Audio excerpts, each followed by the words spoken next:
From kickoff to cash out, your weekend sports destination is BetMGM Game Day on Westwood One Sports.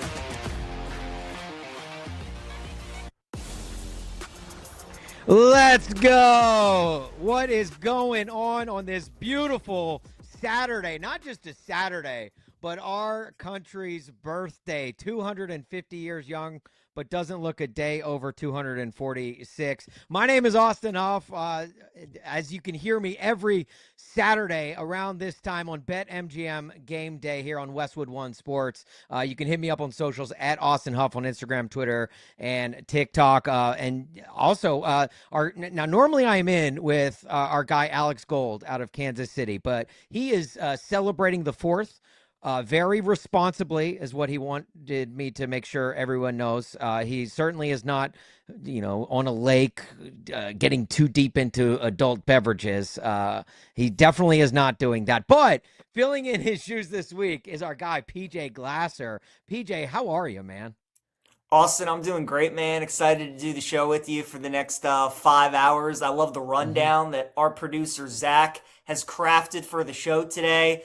Great little power rankings associated with America. Talk about the USA-Belgium game Monday, some World Cup, get into a little bit of everything. So it's going to be a lot of fun.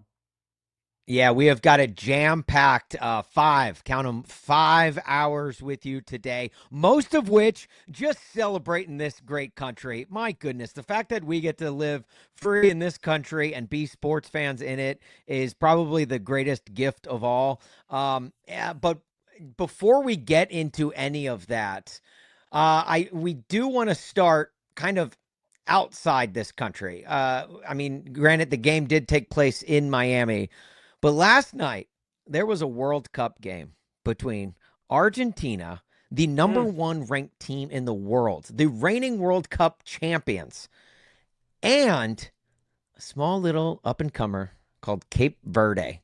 And this country is small but mighty, and they have been kind of the belle of this ball, or really not the belle. Go with a different Disney princess, the Cinderella of this ball, because they have turned heads in this tournament. And PJ, I know you were probably watching last night. I was at a bowling alley last night watching this game, and I was actually pretty surprised because there were a lot of people at this bowling alley locked in on this game. And if Argentina lost, as an American, we were probably feeling pretty good because there's already been some pretty big upsets in this World Cup tournament already. Germany being one that has already been knocked out. Argentina, if you could knock them out, then it's like, for lack of a better term, the pins are falling where they may for America in this tournament. And things are looking good in a World Cup tournament where we actually have a team that can probably make a pretty deep run. And the game is tied 1-1 late in the second half. And we're giddy. Our group chat was popping off. We're excited. Like, can you believe Cape Verde, what they're doing? And our wonderful producer, Zach, he texts in the group. He goes, guys, if Cape Verde pulls this off, we're leading the show talking about this game, which I think we all kind of understood, right, PJ? Like, I think we were kind of it went without saying, if this upset was pulled off, if the number 67 team in the world knocked off the number 1 team, we were probably going to start the day talking about it, even though this is America and soccer is probably our 3rd or 4th most popular sport. That was kind of understanding, right?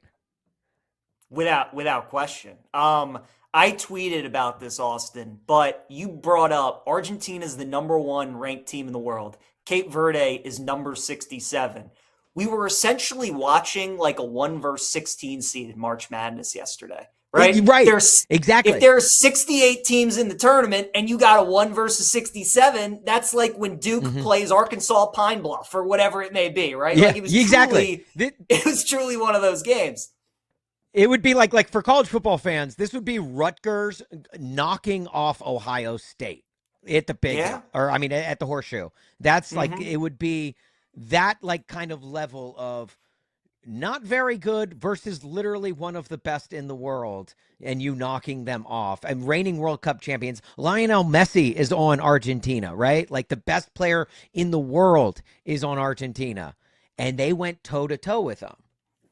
And that text message comes across our group chat. And I think we all thought it. We all thought it. We didn't say anything. We just kind of continued to watch the game. And I'm not kidding when I say just a mere minutes later, not even, Argentina nets a goal to take the lead with like maybe like how much time was left? It was probably like 7 minutes left or something left with in the second half. And you're just like, oh my gosh, Zach just jinxed it for the entire country of Cape Verde. So if you have a public enemy number one, Cape Verde, it is Zach. Now, I will say this right before we went on the air.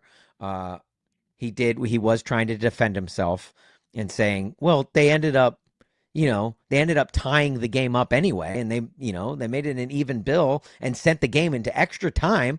So it's really not no, Zach, because that goal that they used to tie it up would have given them the lead if Argentina never scored that goal. And they never would have scored that goal if you didn't send out that text. That's just how sports goes. So if there is a perfect game going, just make sure that you are not in a group chat with Zach, because odds are he will let you know that a perfect game is happening, and then the perfect game will get blown up. And as we know, Argentina survives the scare. They beat Cape Verde 3-2 in extra time, and they advance. If they would have lost, it would have been the largest upset in a World Cup knockout game since at least 1994 by FIFA ranking.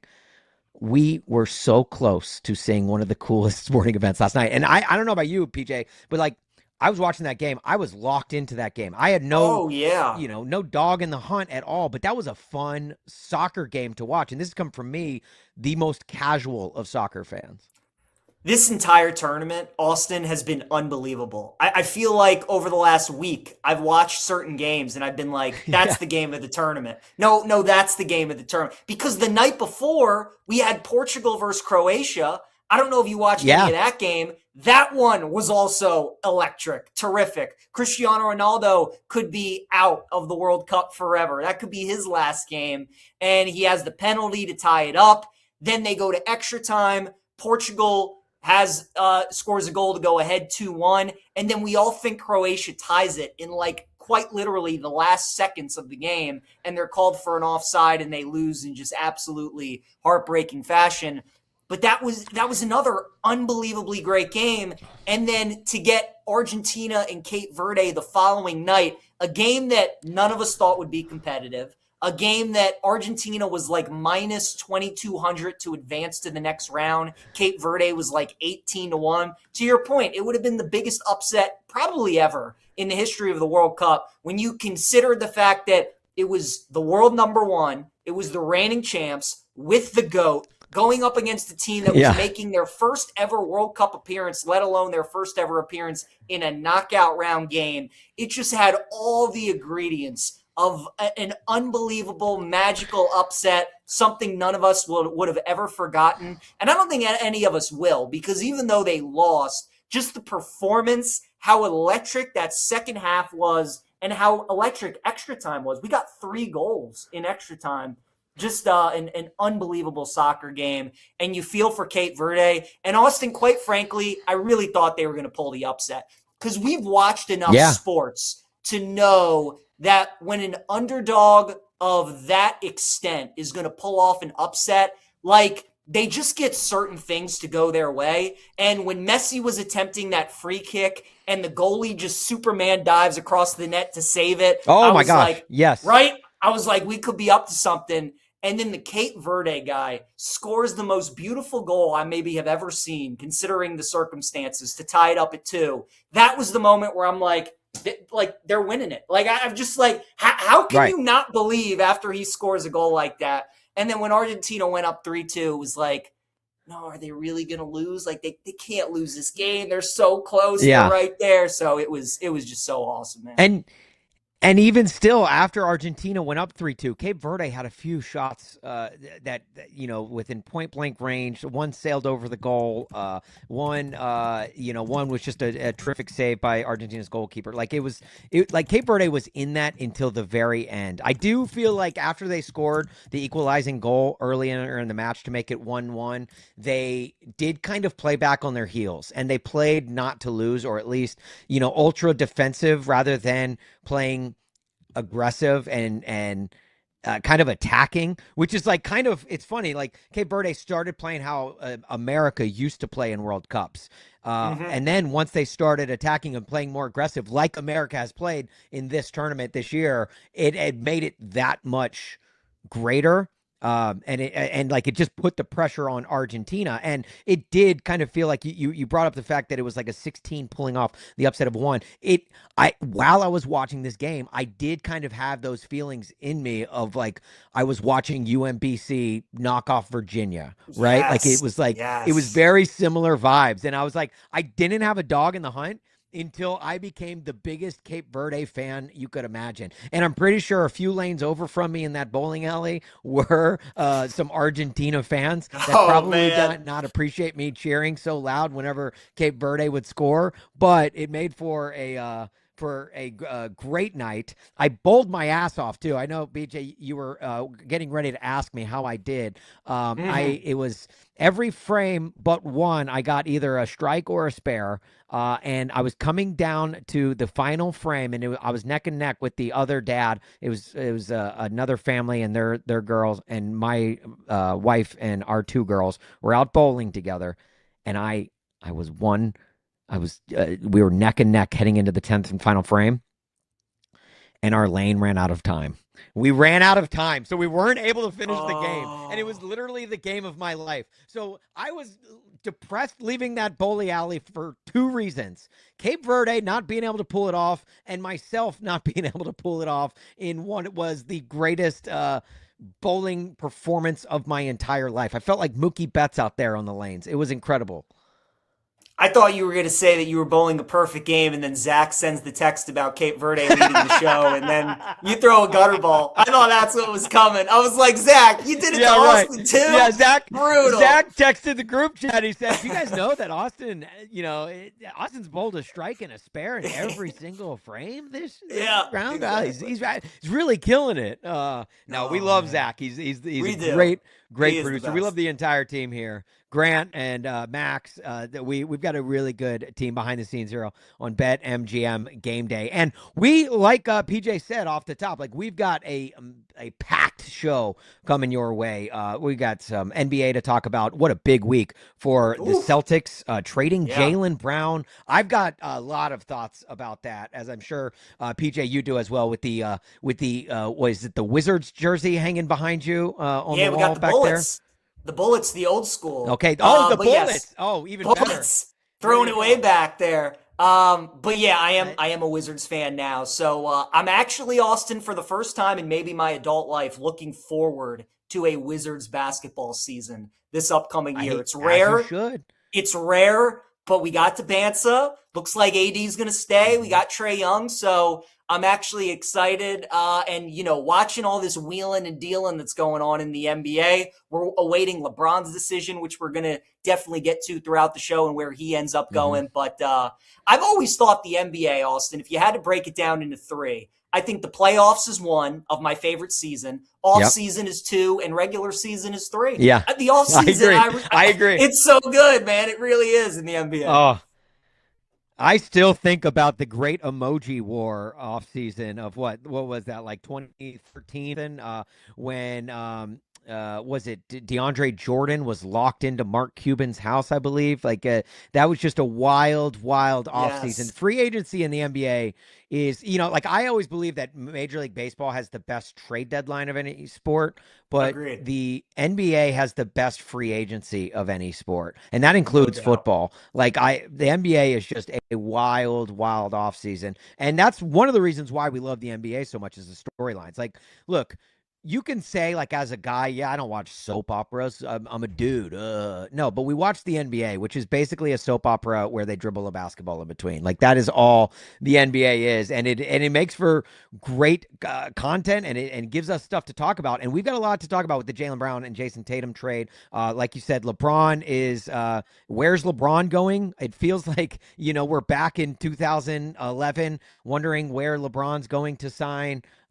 We've got just so much to get to. We haven't even started talking about America in the World Cup. We've got one of our best World Cup teams playing this year in the World Cup. It's been phenomenal. And then also, oh yeah, America turns 250 years old today. I don't know if you've heard about it. Not a lot of people are talking about it, but we are, and we are going to do that coming up next, because I've got I got a few top 5 lists coming your way, and PJ, if you want to add into them, I would love for you to chime in. But we've got a couple of top 5s, including coming up next, the best American sports moments of all time. We're going to deliver our top 5 here with you. If you'd like to weigh in, you can call or text 310-840-4910.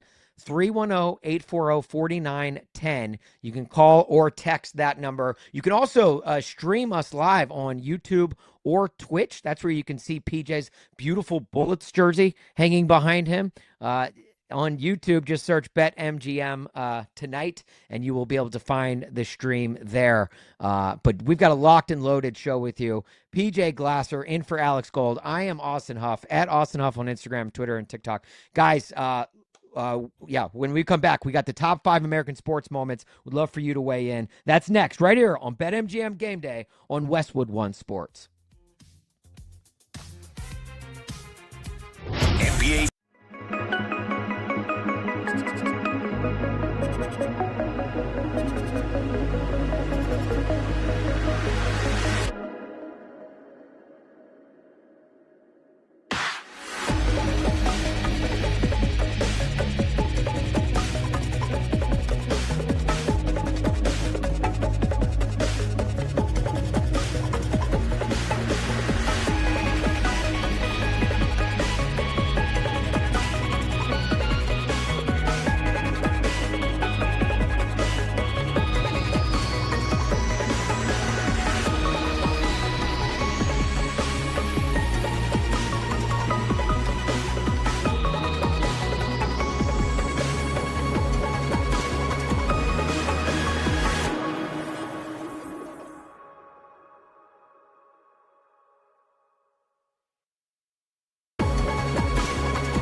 Weekend sports conversation rolls on with BetMGM Game Day right here on Westwood One Sports.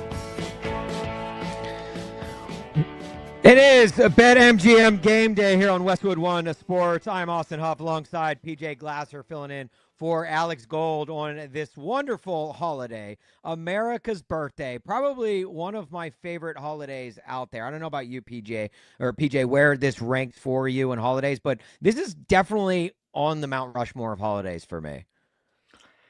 You know, I don't want to sound too un-American, Austin, but I'm just like not the biggest beach guy, if I'm being honest. I'm not the biggest fireworks guy. So okay, I very much prefer like Thanksgiving would be up there. Halloween. Okay. I love, like those kinds of holidays. I appreciate what the 4th is. Obviously, it's America's birthday, and today it's very cool with 250, the World Cup going on, being in the DC area, like, all that. It's cool stuff. Oh, yeah. But for me, just because, I'm a pale dude, I burn really easily. It's 100 degrees outside. Like, I just, the idea of sitting out by a pool today for 2 hours, it's not for me personally. That makes so much sense, honestly. And you know what? I respect the honesty because that's all you're going to get here on BetMGM Game Day is pure 100% honesty. And if we are being honest, this segment is sponsored by Progressive Commercial Insurance, which protects small businesses with affordable coverage options. Get your quote today at progressivecommercial.com. With it being America's birthday, we are basically throwing a 5-hour birthday party here today because you're either out and about picking up last minute things at the grocery store. You realized, oh, you got hot dogs, but you forgot the buns, or your wife is like, why didn't you get this certain ingredient for my famous Rice Krispie treats? And now you're in the doghouse. That's fine. Look, you can spend that time with us celebrating America. And we figured throughout the day, we're going to kind of sprinkle in some fun American American-themed topics, and we're starting here with just the greatest American sports moments, okay? Just moments in together. Like, if you want to do games, you can, but the greatest sports moments for us, where PJ and I each have a top 5, which we're going to unveil. If you want to weigh in with yours, obviously you can slide in the chat on our YouTube channel. Just search BetMGM tonight on YouTube. Our Twitch stream as well. Just pop in the chat with yours. Or if you want to call or text, it's 310-840-4910. Again, 310-840-4910. And we'll take any calls or texts we get there. But let's kick things off with our number 5. And let me preface my list specifically by saying we're going from worst to best, okay? So, like, 5 is, 1 is obviously my, without question, greatest moment. 5 is, it's good, okay? I'll say that. It's good. But it's one that I do not think gets enough love. Let's take it back to 1996, the Summer Olympic Games. And the team of that summer was the Magnificent Seven, the gymnastics girls that took home gold, the first U.S. women's team gold in history, most notably when Carrie Strug had her broken ankle and she competes anyway, and she comes up limping, but still lands it. I don't even know what it was that she landed. She was on the pommel horse or something. She jumps over that thing. She flips 17 times in the air and lands on one broken foot and sticks the landing for one of that. Just to me is like the epitome of American resiliency, which I love. And then you have the iconic shot of her dad, who I believe was a coach on the team, carrying her off after just limping her way through that event to help the Magnificent Seven get gold in that event. That, to me, is my number 5. Love it. It's a great choice. My number 5, Austin, is going to be Vince Young in Texas winning the national championship at the Rose Bowl against USC, because it doesn't get more American in a non-USA event than that shot of him holding up the trophy with the confetti in the background. You got Keith Jackson on the call. You're at the Rose Bowl, which is one of the most iconic venues that we have in the country, and it's probably the best college football game and one of the best sporting events I've ever watched. And we were talking about Cape Verde earlier and what a big upset that was. Nobody thought USC was beating USC that year, especially in Los Angeles. And Vince Young in Texas went in there. They beat him with him rushing to the end zone in that corner pylon. It's iconic. And again, that shot of him lifting the trophy, I can see it clear as day with the confetti falling. To me, as American as it gets, Austin, I'll put that at number 5. That is a great addition. That was one of the greatest college football games, I would say, of all time. It truly was magnificent. And then the 4th and 5, when Vince Young runs it in the corner of the end zone, whoever was the camera guy on the sideline there got that shot right there. It was almost like Vince was running to the camera guy. And so even just, you talked about the shot of Vince with the confetti falling, which is iconic. The shot of him running into the end zone was iconic because it was like he was running straight to the camera. It was phenomenal. In college, I walked on to play football at the University of Missouri. We played Texas that year. That was back when Missouri was still in the Big 12. Wow. And we played Texas, and we were beating them early in the game. And this was when Texas was, number 1 for most of the year, right? Mizzou had Texas pinned back on a 3rd and 30. And Vince Young drops back to pass, finds no one open, blanketed by those wonderful Missouri defenders. And then he said, you know what? Screw it. I'm taking off and running. And I'm not joking when I say this. He ran for a first down on 3rd and 30 and completely took the air out of Mizzou Stadium. And Texas went on to blow Mizzou out in that game. And it was just like, it was at that moment where I was like, oh, this guy is good. This guy is, he's built different. After the field, I made sure, after the game, I went onto the field after the game, and when I wanted to just pat him on the back. I couldn't even reach his back. He's so tall. I just patted him on the butt, and just went on my way. And I haven't washed my hands since, but I always have that Vince Young butt residue right there on my hand. So All right, my number 4. And again, this is the greatest, to me, this is one of the single greatest moments in American sports history. Taking it back to another World Cup, the 2010 World Cup. All I'm going to say is 2 names: Landon Donovan versus Algeria. I think we all remember where we were. 90 plus minutes in, it's 0-0. USA is basically heading out of the tournament. Like, they needed to score. And because England's game was still hanging in the balance. Tim Howard, who was the goaltender at the time, just throws a full field dart. You got chaos in the box. Donovan follows in on the rebound and scores in stoppage time. And the reason why this was a sacred goal for U.S. soccer, it sent the U.S. to the round of 16. It gave the U.S. the group win, which was their first since 1930.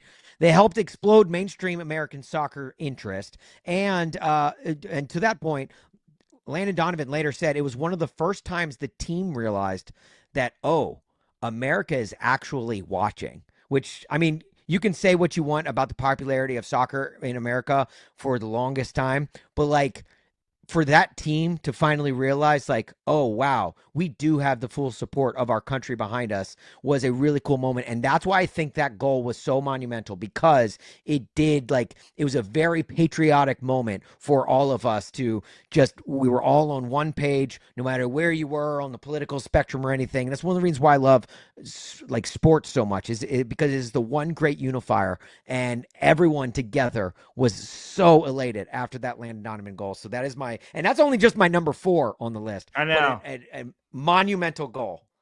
That's a good one. My number 4, you told me before we started the show you're based in the Chicago area. I would assume this is probably on your list too. But the Come on, Cubbies bring it to breaking me. through and winning the World Series is going to be my number 4. Again, I'm not a Cubs fan. I'm not from Chicago. I'm sure people that are a lot higher on the list. But as a sports fan, how can the Cubs not finally breaking through, winning the World Series, be on your list? You could certainly do it for the Red Sox as well, too, if you wanted to do it. But the way that the Cubs won it in that Game 7 against Cleveland is something I'll never forget. I was in college. I get off the bus. I'm walking back to my apartment. I get an alert that Dexter Fowler leads off the game with the home run, and I'm like, oh, baby, here we go. They're going to do it tonight. Here we go. You're watching that game. Everything's going good for the Cubs, and then Rajai Davis steps up to the plate, ties up the game, and you're just like, oh, no, not like this. Not like this.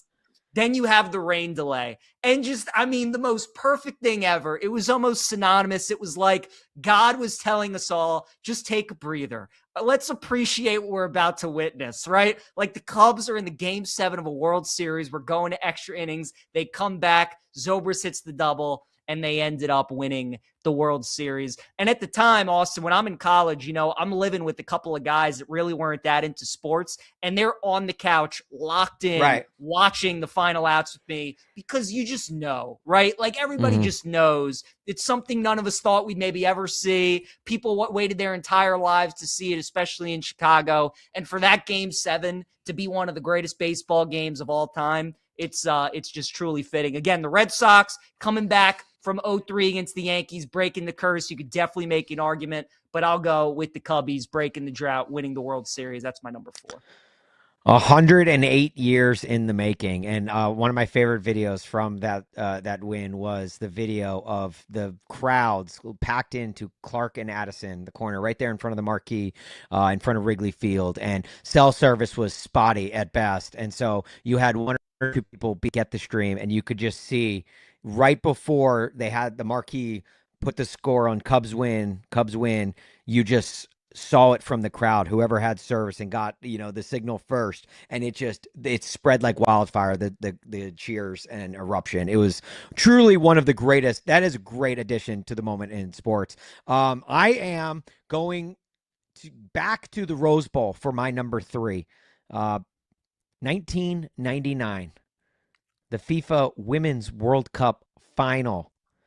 woman by the name of Brandi Chastain. And if that name is not familiar, maybe her sports bra is, because it became an iconic, not just sports meme, like before memes were even a thing. It was a pop culture. You had everyone ripping off their shirts and having sports bras underneath after Brandi Chastain scored the PK to win the World Cup for the women. It helped launch women's soccer in America. Obviously, women's soccer it's the best soccer we have in this country. It's some of the best soccer in the world, as they are one of the more dominant countries in it. And it's iconic. It was on the cover of Sports Illustrated back when being on the cover of Sports Illustrated was a big deal. It was super cool. And so that is my number 3.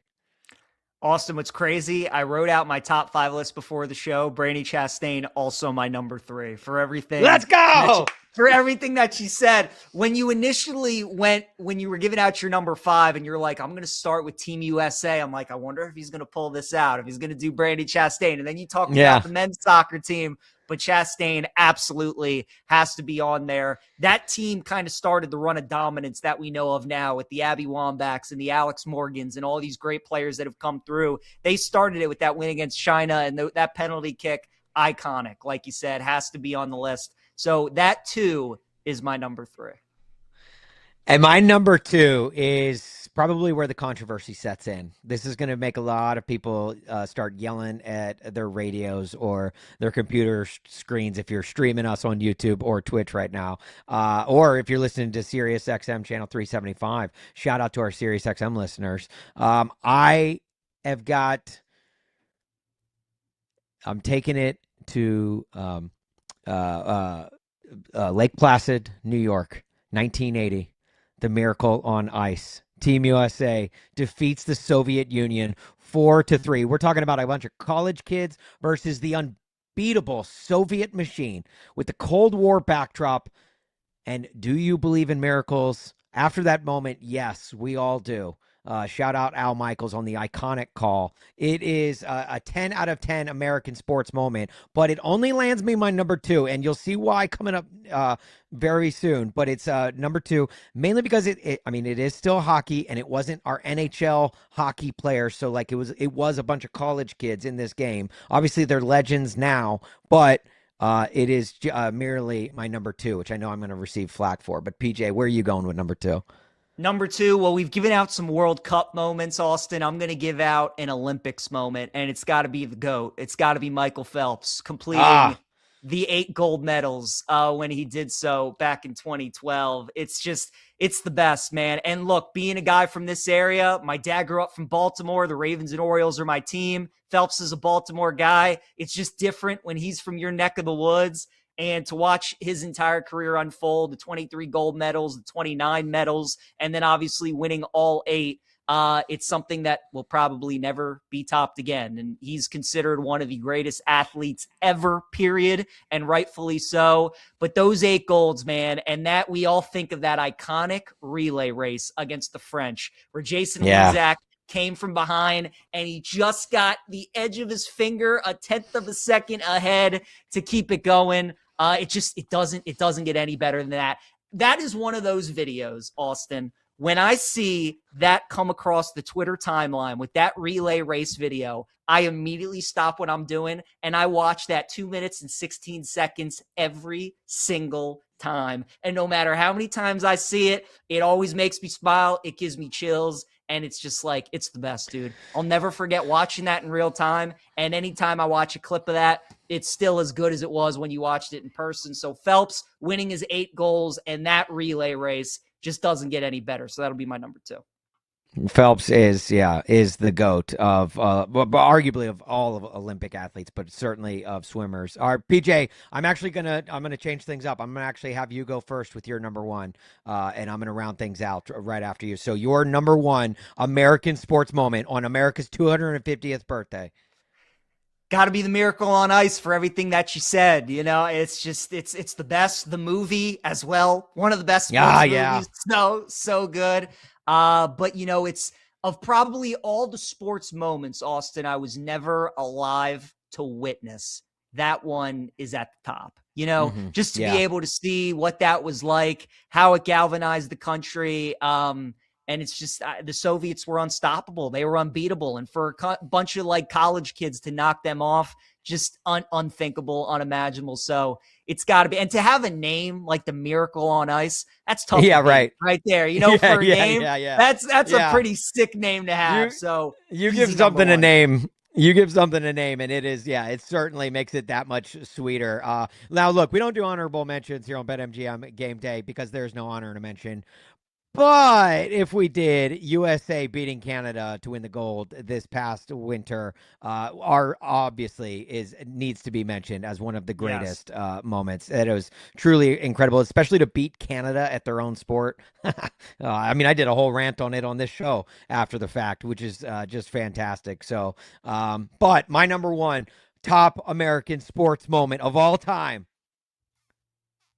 That's one small step for man, one giant leap for mankind. I'm going with the Apollo 11 moon landing. Now, you're probably thinking, Austin, that's not sports. Oh, it isn't? Oh, you mean to tell me that we didn't beat Russia in the space race? If it's a race, yeah, I'm pretty sure that's sports, baby. We beat them to the moon, and you can say, well, we beat them to the Hollywood backlot. Shut up, okay? Look, you can save your conspiracies for a later date, all right? Not today on America's 250th birthday. The Apollo 11 moon landing is my number one greatest sports moment because, look, they did take one small step and one giant leap, and what do you do in sports?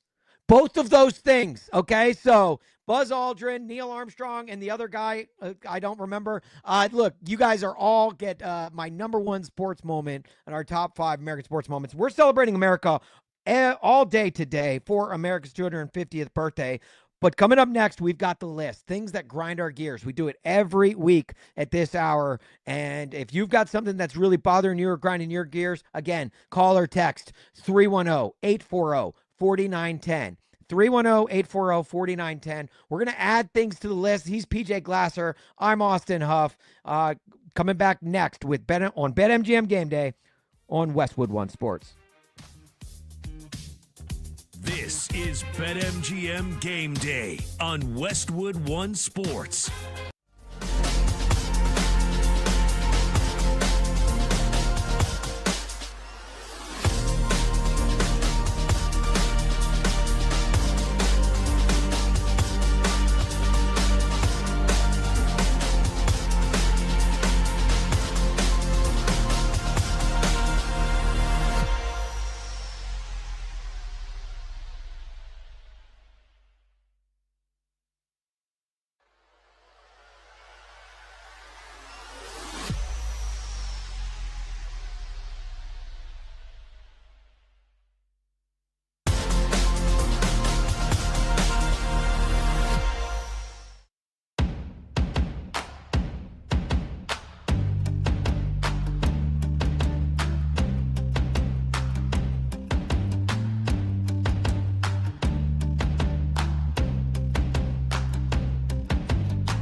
down the biggest games and the smartest angles. This is BetMGM Game Day on Westwood One Sports. When the U.S. scores, you score to win a share of $500,000 in bonus bets for every U.S. goal. Place a $5 or more pre-match bet on any World's game match in which the U.S. is playing and apply your Goal Rush token. You'll win a share of $500,000 in bonus bets for every goal scored by the U.S. in the match. The bonus bets will be split among all eligible winners after the match. My name is Austin Huff. He is PJ Glasser filling in for Alex Gold, and we're got to get to the list. This is a list that we add to every single week around this time of things that just grind our gears, that really annoy us. And honestly, this is pretty therapeutic. PJ, without further ado, I'll let you go ahead and take the lead here. What are you adding to the list this week? I'm going to talk about, Austin, how the MLB continuously screws this up every single year, especially on the 4th of July. The scheduling is an absolute disaster. Yes! Absolute disaster, Austin. We have the 4th of July. It is your day. I understand there are World Cup games going on today. That's obviously going to take away a bunch of viewership. The Nationals are playing Pittsburgh right now. Okay, fine. Because you're in D.C., you want to get everybody out. The Nats are always home on the 4th of July. The Yankees play the Twins in the Bronx today at 1:35. Those are the only games today being played before 4 o'clock on the baseball slate. That can never, ever happen. Ever. Why does Rob Manfred continuously do this every single year? You have 4 games at 7 p.m. Eastern. You have 5 games at 8:10 p.m. Eastern, and you have 4 games starting after 9:40 p.m. Eastern time. No. Rob, it's a national holiday, my guy. Everybody wants to go to a day game. Then they want to enjoy their nights, grilling on the barbecue, spending time with friends and family, watching fireworks. I mean, we talk about this all the time with baseball and how they constantly can't help themselves, man. Right. Like, there would be so many people that would love to go to a day game today, have a hot dog, drink a beer, watch a ball game. Not a lot of people are going to do that when you have these games at 7, 8, 9 p.m. at night. They're going to do it if you have them at day games. It just blows my mind that every day we get to this, whether it's Memorial Day, 4th of July, Labor Day. Yeah. And I look at the schedule, Austin, and every year it's like, oh, we got 1 day game. Oh, we got 2 day games. Oh, sometimes we don't even have any day games.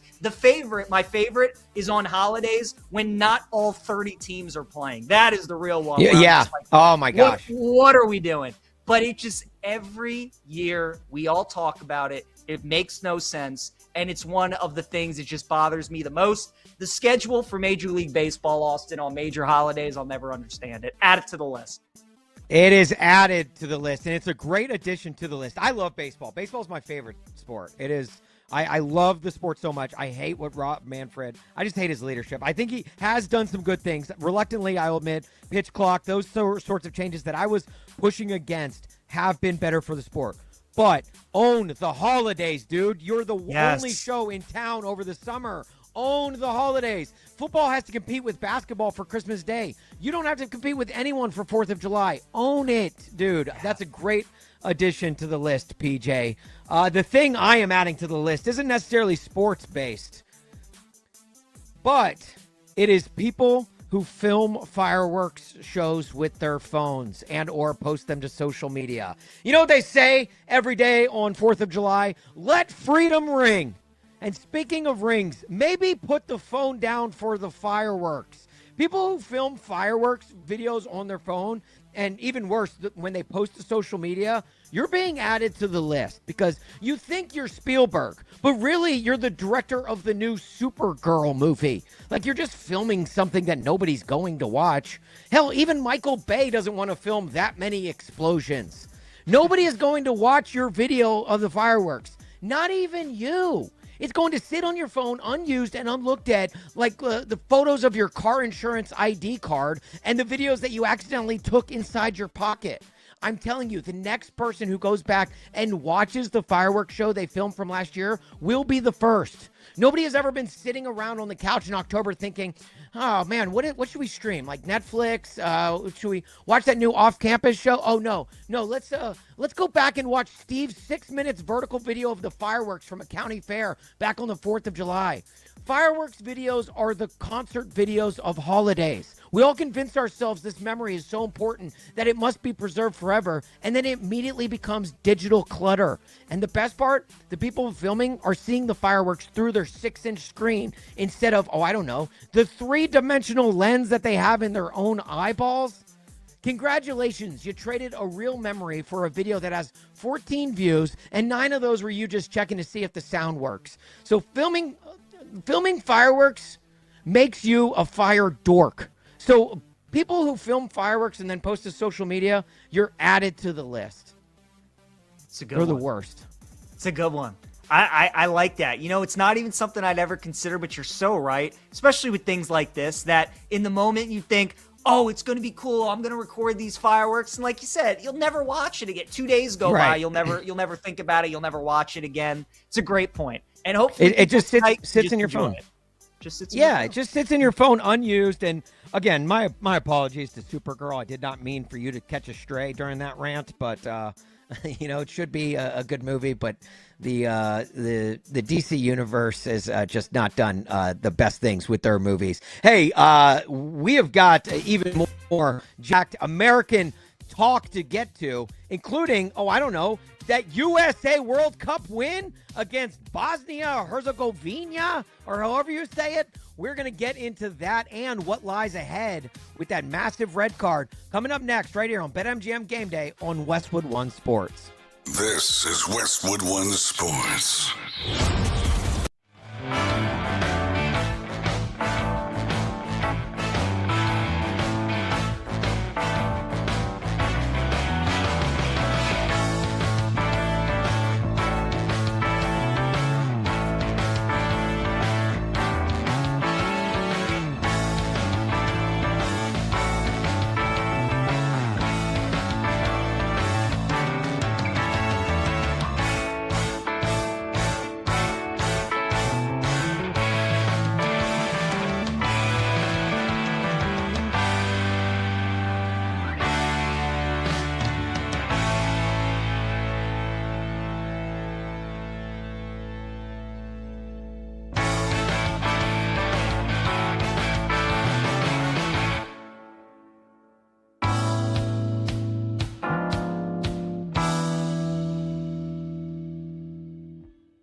kickoff to cash out, your weekend sports destination is BetMGM Game Day on Westwood One Sports.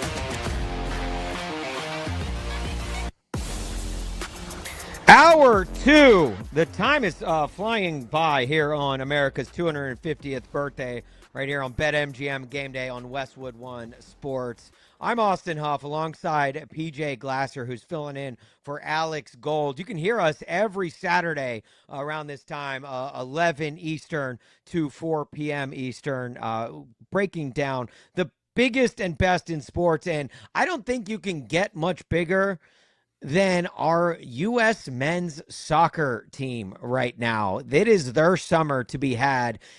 And that's a sentence that I never expected to say out loud, just based off of the history of U.S. American soccer. But they are now in the round of 16 in the World Cup, which is extremely exciting, especially considering how well they have done thus far. They've only lost once, and that was to Turkey in a game that really didn't even matter all that much. They had no stakes in it because they had already won their group. And on earlier this week, they beat Bosnia and Herzegovina, which, I'll be honest, that's not Batman and Robin. Like, everyone knows Bosnia. Herzegovina is tagging on to Bosnia like it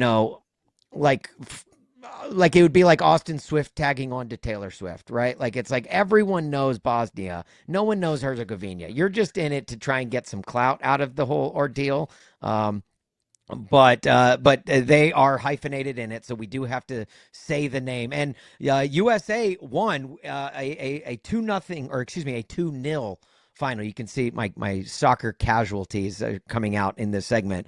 But the biggest news from that was not just the U.S. advancing, but was the fact that one of the U.S.'s best players, and certainly their best player in this tournament thus far, Flo Balogun, was given a red card on a play where his cleat came down on the defender's foot and, kind of injured his leg, and not just like beyond just your classic soccer flop. It was an actual injury, but they brought it to a VAR review for the red card to determine whether or not they should uphold the red card or not. And I don't know about you, PJ, which before we get into the win, I do want to talk about this red card, because this brought out one of my biggest pet peeves in sports, especially American football, is when you show still photos from a sport that is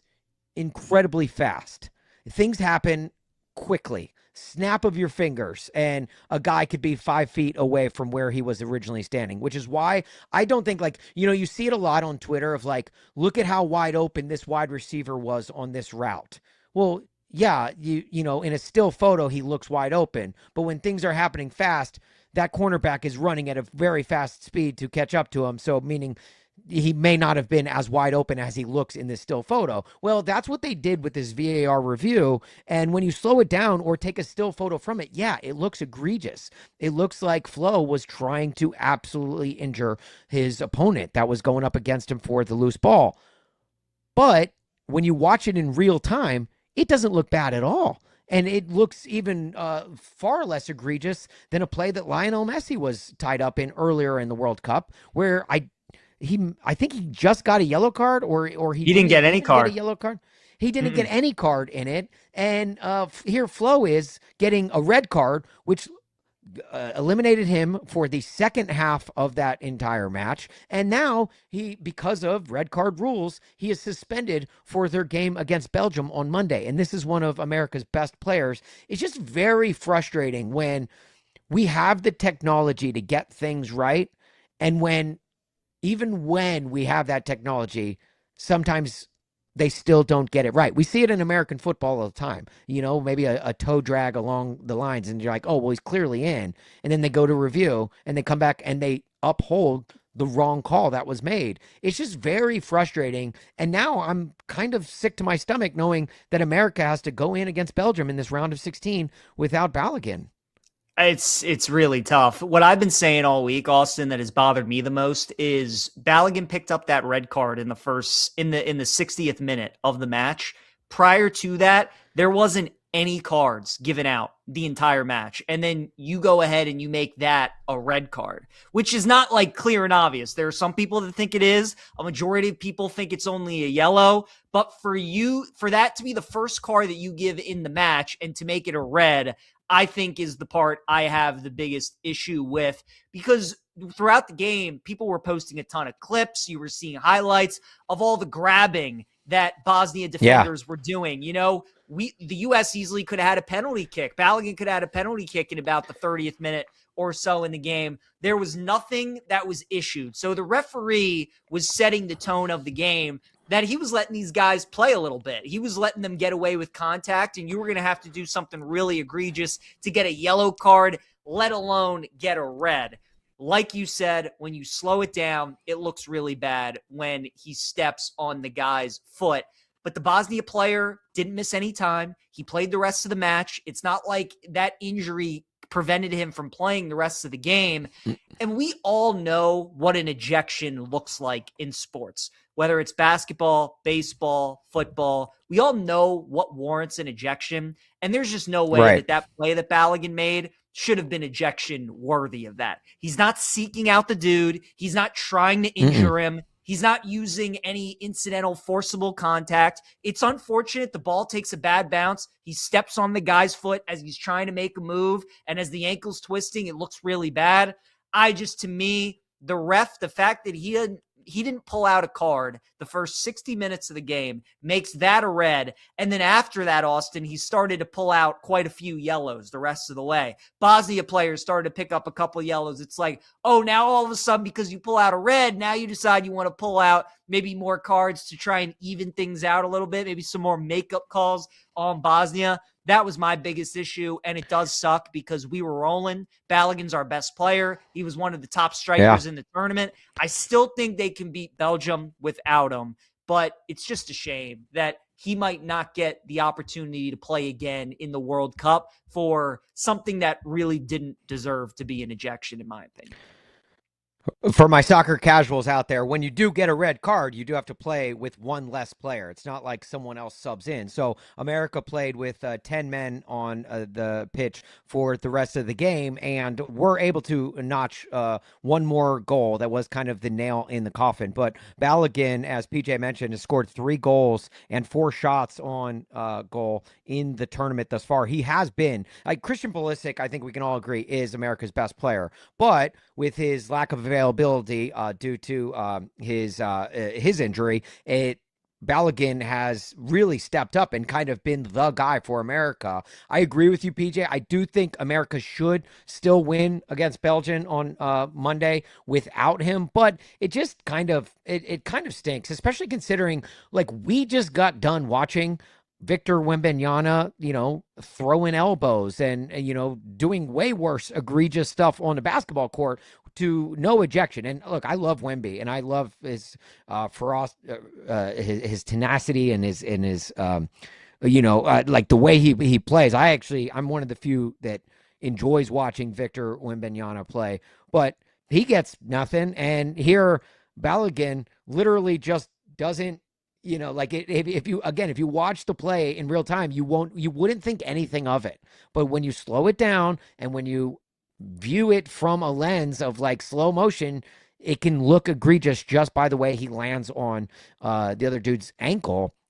It's just it's frustrating. It felt like the referees from any Shea Gilgeous-Alexander NBA playoff game were reffing this soccer match against Bosnia because I guess if you want to say that Balogun didn't give him a landing zone, then yeah, you're right. He didn't give him a landing zone. And if that warrants an ejection, it just stinks because you've got Lionel Messi and he has a similar play that, obviously went viral on the internet after this all went down. And of course, they're not even going to give a card to Lionel Messi because he's the greatest player in the world. And now America has a real shot to make a deep run in this tournament for the first time in probably ever.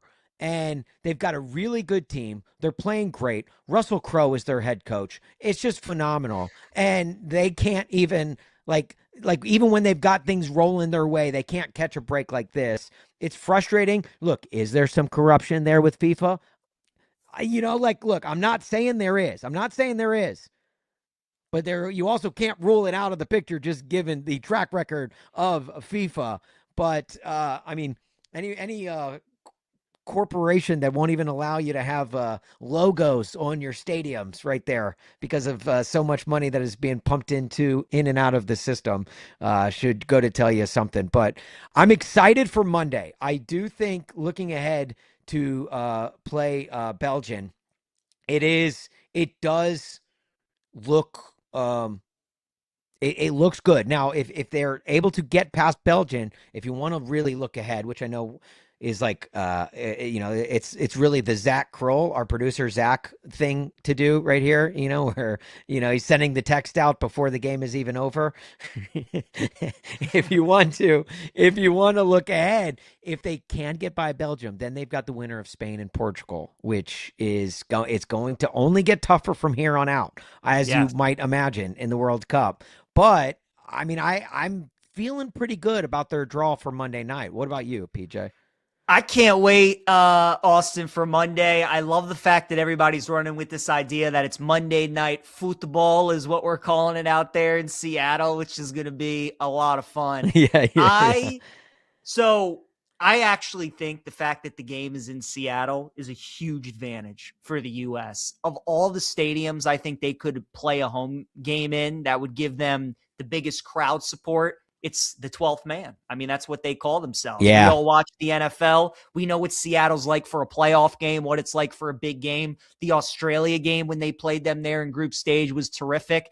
And just think about if you're going to watch your favorite team play and one of the star players is out, as a fan, you're going to give a little bit extra, right? Like, your team needs you. You're going to be a little bit louder. So I expect that environment to be absolutely insane on Monday night. The fact that Balogun didn't play against Turkey because he was resting and we already wrapped up the group, I think definitely helps them. They have some of that experience. And look, Russell Crowe is a great shout. He really does look like him. That's crazy. But Pochettino has been unbelievable, and I trust him. Whatever decision he makes, whoever he decides, whatever formations he wants to go with, the substitutions pattern, I trust him. He's the man. And you know what? Belgium's defense is a little bit shaky, which is a shame because Balogun really could have feasted on this matchup. But I think our other guys are going to step up. We have been the better team than Belgium so far throughout this tournament. There's no doubt about it. We have looked way better than they have. If Balogun was playing, we would be the favorite. Because he's not, we're a slight underdog.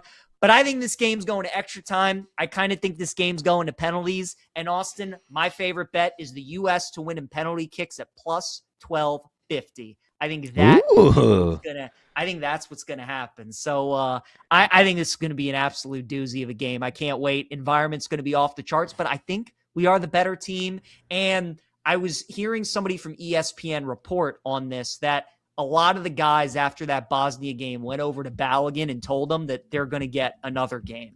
And I think, that from within the players, this idea of we're going to do it for flow, we're going to win it for our guy, we're going to win it so he can get another game. Look, you don't need motivation at this point. Like, everybody's motivated, everybody wants to win, but just that extra thing to get it going for your guy, I think they're going to get it done. So it's going to be nerve-wracking, but I think the U.S. comes through on Monday. The all bets are made available at BetMGM. You can cash in right now, take PJ's advice. And it is, like you said, it's one of the last games, I think, the entire tournament that will be held in Seattle. And I got to give shouts to both Seattle and Kansas City as being two of the best soccer cities in America. I was really bummed. As a Nashville native, I was really bummed when Nashville didn't get a draw for the World Cup. But you see cities like Kansas City and Seattle, they are just electric when it comes to soccer fandom, and they deserve all the credit in the world. The stadium was literally shaking in the USA Australia game after the second goal, which was phenomenal. But look, we're just a couple of casuals talking soccer. Why not turn to the American hero himself, Mr. Clint Dempsey, on his thoughts on USA's performance against Bosnia? I think this team has a real identity. I think they'll play against the Belgian side, and I still think they'll take the game to them. I think there'll be large spells of possession. I think we'll put them under pressure. I think with the way that we play and how we suffocate them, how we win the ball and move in transition could cause them problems. But I was really impressed with just the professional performance they put in. Just in how we moved the ball quickly, how we whipped the ball in, how we created 1v1 situations, and how we got shots on goal. Deep runs from midfield to open up the game. And guess what, boys? Another clean sheet. It's been a while since we had a few of those. I like what I'm seeing from the last few games in terms of having our best 11 against Australia and then our best 11 again tonight.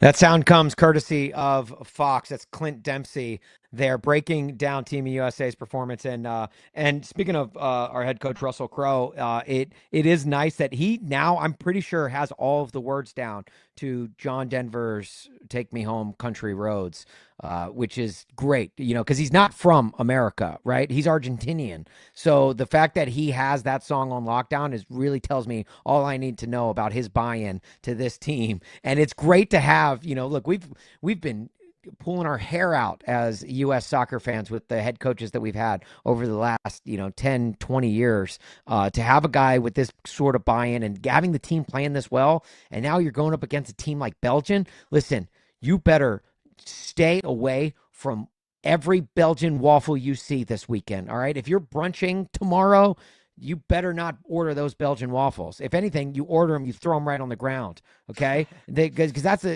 got to think the thing they're best known for, the Belgian waffles. You know what's funny about them?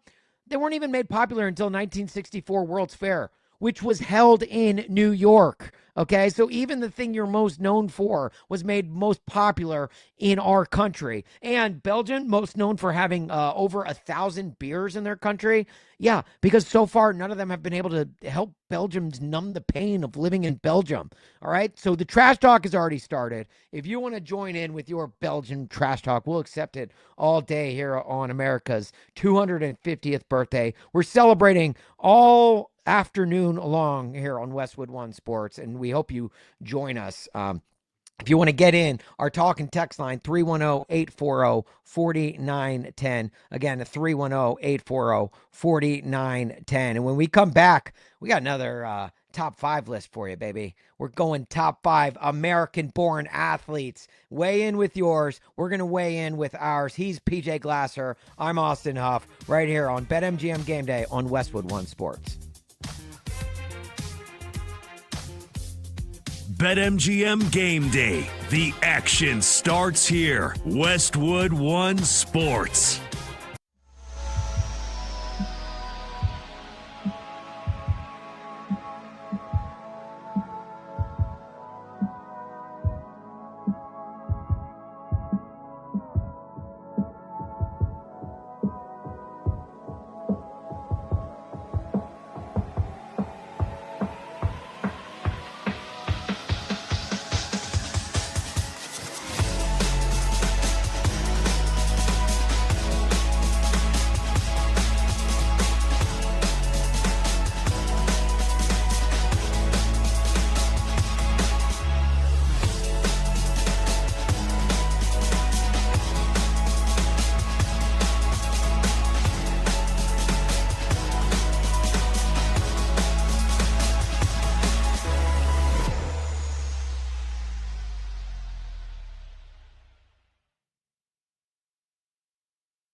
Game lines, headlines, and hard opinions. This is BetMGM Game Day on Westwood One Sports. Little Lenny Kravitz bringing us back into the fold here. We're not a couple of American women. We're just a couple of American dudes hosting a 5-hour radio show on Westwood One Sports called BetMGM Game Day. I'm Austin Huff. He's PJ Glasser. PJ, Lenny Kravitz got me thinking, have you ever rocked a mesh tank top like Lenny Kravitz? Do you have any of those in your closet? Can't say that I do. And I Okay. think my friends and family would appreciate if it would stay that way, probably. Yeah, PJ did reveal earlier today that he is very pale skinned, which is one of the reasons why him and July 4th don't mesh that well together. You can see what we're talking about on our YouTube stream. Just search BetMGM tonight, or Twitch stream as well as all of our radio affiliates nationwide, including SiriusXM at channel 375, is how you can catch this show. And we're about to get into our top 5 American-born athletes in honor of America's 250th birthday today. But first, I want to tell you that this segment is sponsored by Progressive Commercial Insurance, protecting your business vehicles 24/7. See if you can save at progressivecommercial.com. And before we get to our list, I do have to point out, New York City is having arguably the greatest, probably 2 months, 5 weeks, 6 weeks of any city in American history, just with what they've got going on. Obviously, you have the Knicks winning the NBA Finals for the first time in 53 years, I believe.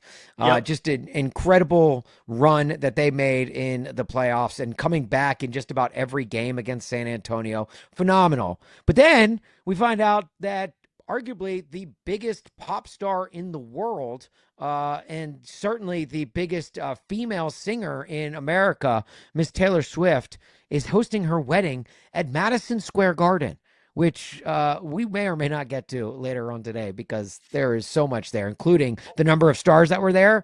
Most notably, one Mike Vrabel, and he used his +1. Who did he use it on? Was it the ex-reporter for The Athletic or his wife?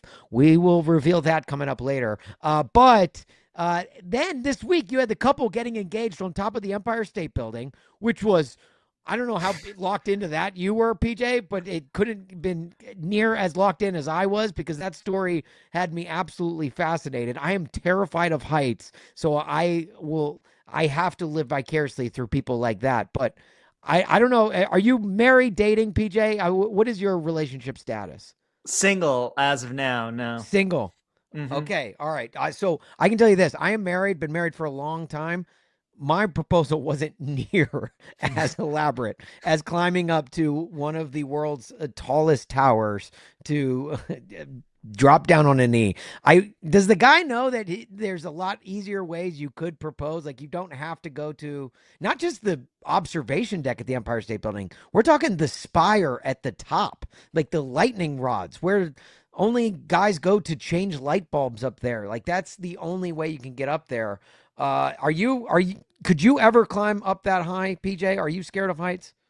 Not scared of heights, but I would never do something like that. I mean, that's absolutely insane. I was not as locked into the story as you. I saw the still frame photos. I saw when they came back down and like reporters were rushing over to talk to them. Yeah. I saw those kinds of things. But it's something like out of a rom-com or like a TV show, like an SNL skit almost. Like, it's absolutely crazy that they got all the way up there. Well, it does feel like it's straight out of a movie, because I don't know if you've seen the booking photos of either of these two folks, but they are the two of the most attractive human beings I think have ever walked the face of the earth. They are Russian, but they are just very attractive people, and the fact that they had that elaborate engagement, just absolutely insane. But going on the topic of New York City today, one of my favorite sporting events, the Nathan's Famous Hot Dog Eating Contest, which is underway. We will keep you updated on how that goes for those of you that can't get by a TV. But let's get to our top 5 American-born athletes. PJ, I'll go ahead and kick things off with my number 5. A guy by the name of Cassius Clay, a.k.a. Muhammad Ali. The champ is here. The champ is here. Guy began boxing at the age of 12 because his bike was stolen and he wanted to learn how to fight to protect himself. I'm going to guess that Muhammad Ali didn't have a bike stolen for the rest of his life. Gosh, he was the first boxer in history to win the world heavyweight title 3 separate times. And you know what? Why I'm putting him on my list, especially on a day like today, America's birthday. He was the athlete who pushed his freedom of speech. You know, like, and whether you agree with anything that he did or not, you got to appreciate the fact that he was able to talk about that. Obviously, he did serve some time for, dodging, getting out of going into the war. But I do think that he was very vocal, which that aspect of him I appreciate, just based on the fact that we have that ability as Americans to speak freely and share our beliefs no matter where you are, and you got to respect that. So also very funny story from Ali. He once famously disliked wearing seatbelts on airplanes, and when he was told by a flight attendant to buckle up, he retorted, quote, "Superman don't need no seatbelt." The flight attendant then quickly replied, quote, "Superman don't need no plane either." So shout out to Muhammad Ali, my number 5 on my list of American-born athletes. What a great story about the bike. I never realized that. Shout out to whoever stole the bike, or else we maybe never would have gotten Muhammad Ali. That's a good point. Good point. How about the reason that Muhammad Ali is as great as he was. And I'm glad you put him on the list, because he just missed the cut for me. He's probably at 6A, along with Simone Biles, who also just missed the cut. Good one.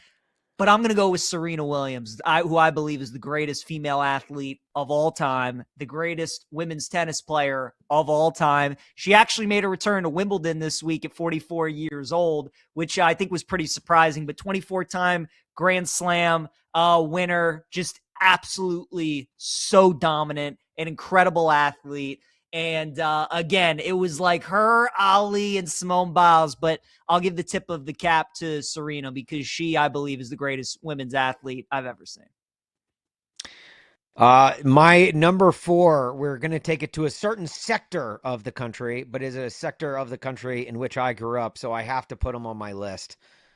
I'm just going to start it off by saying my number 4 is, quote, "Raise hell and praise Dale." Dale Earnhardt, the Intimidator himself, had to include an athlete from our most red-blooded American sport, which is stock car racing. He's tied for the most NASCAR Cup Series championships in history. The only driver in Cup Series history to win Rookie of the Year and then immediately win Series championship the following year. I believe he's won a race in like 5 consecutive decades too, from the 70s, 80s, 90s, and and he passed away in the 90s, so, or 4 consecutive decades, I guess. Didn't win his first Daytona 500 until the age of 19 in 98, and most notably made a cameo in the 1998 comedy Basketball. So the Intimidator, he said most famously, quote, "You got to rattle a few cages to get noticed," and he certainly did get noticed. So Dale Earnhardt, my number 4 on the list of top American-born athletes. Good choice there. I'll go with Tom Brady at number 4, 7-time Super Bowl champion, greatest quarterback of all time, greatest NFL player of all time.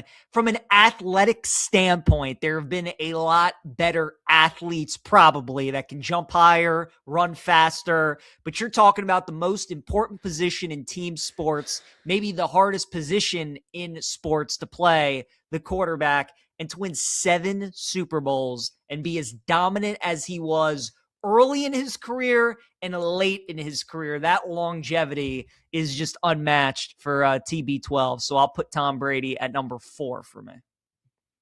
Okay.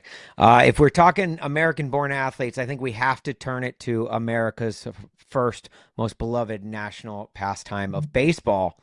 I'm going with a guy by the name of Michael Jordan. This is a guy who played for the Birmingham Barons in 1994. He played 127 games, hit .202 with 3 home runs, 52 RBIs, and 30 steals. And something else that people don't know about him, he also dabbled in a little acting. He was in a Academy Award nominated film, or if it wasn't, it should have been, in 1996 called Space Jam. It's kind of it's a very highbrow movie for deep intellectuals. So if you haven't gotten a chance to see it, the Toon Squad takes on the Monstars in a game of basketball, which I do believe. I'll have to check my notes. I think Michael Jordan played a little basketball as well, but I'll have to get back to you on that. But Michael Jordan, my number 3 American athlete. Very good. I've heard of him, Michael Jordan, before, so that's a good one. I'll go Tiger Woods at number 3 for me. Obviously, towards this later stage of his career, he's had a lot of stuff to deal with off the course, but when Tiger was in his prime, Austin, I think golf is the hardest sport there is, man. Anybody who's tried to play it, you know how difficult it is. You know how easy the pros make it look. And for him to be as good as he was at his peak, is still, I don't think we'll ever see any golfer ever accomplish that. I think we all agree this recent run from Scotty is maybe the closest thing we've seen to Tiger, but even so, from a major standpoint, he's still the only guy to only have all 4 major championships on the table at the same time. He was never able to complete the Tiger Slam and complete all 4 the same year, but he was able to win all 4 and be that previous champion of that major, which in golf is just absolutely silly to think about.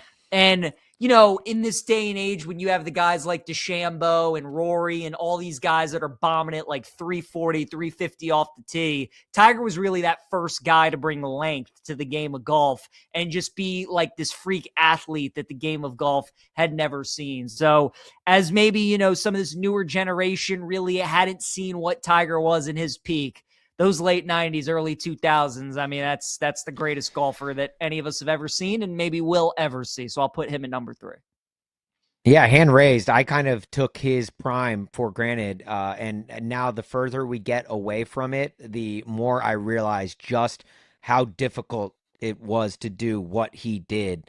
And also, Tiger Woods, if there was some sort of reward system set up at Perkins restaurants, he would have been a gold card member for sure there. But Tiger Woods, great addition to the list. I'm just now realizing we are 4 names. I'm about to reveal my 4th name on my list of top 5 American-born athletes, and 3 of my 4 are dead guys. So I don't know what that says for me and my list, but I am going with my number 2, going back to the game of baseball, the Sultan of SWAT, the Colossus of Clout, George Herman Ruth, because he was the original GOAT, really the original GOAT of all sports.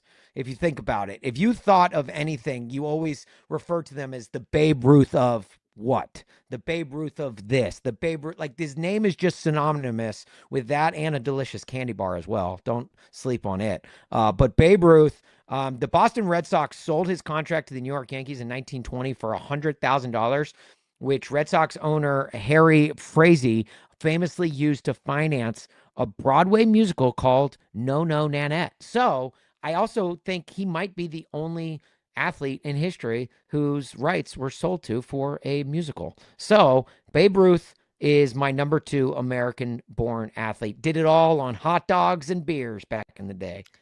Sure did. I mean, that more than anything, like how he was able to perform with his diet is just athleticism at the peak male level. You know, that truly is just like ultimate dad bod right there from Babe Ruth. My number 2, we talked about this guy earlier. It's going to be Michael Phelps, the greatest Olympian of all time and one of the greatest athletes ever. That body frame, Austin, alone. I mean, is there anything more intimidating in the history of sports when he would stand on that starting block and he just swing his arms back and forth like he was an amphibian? Yes.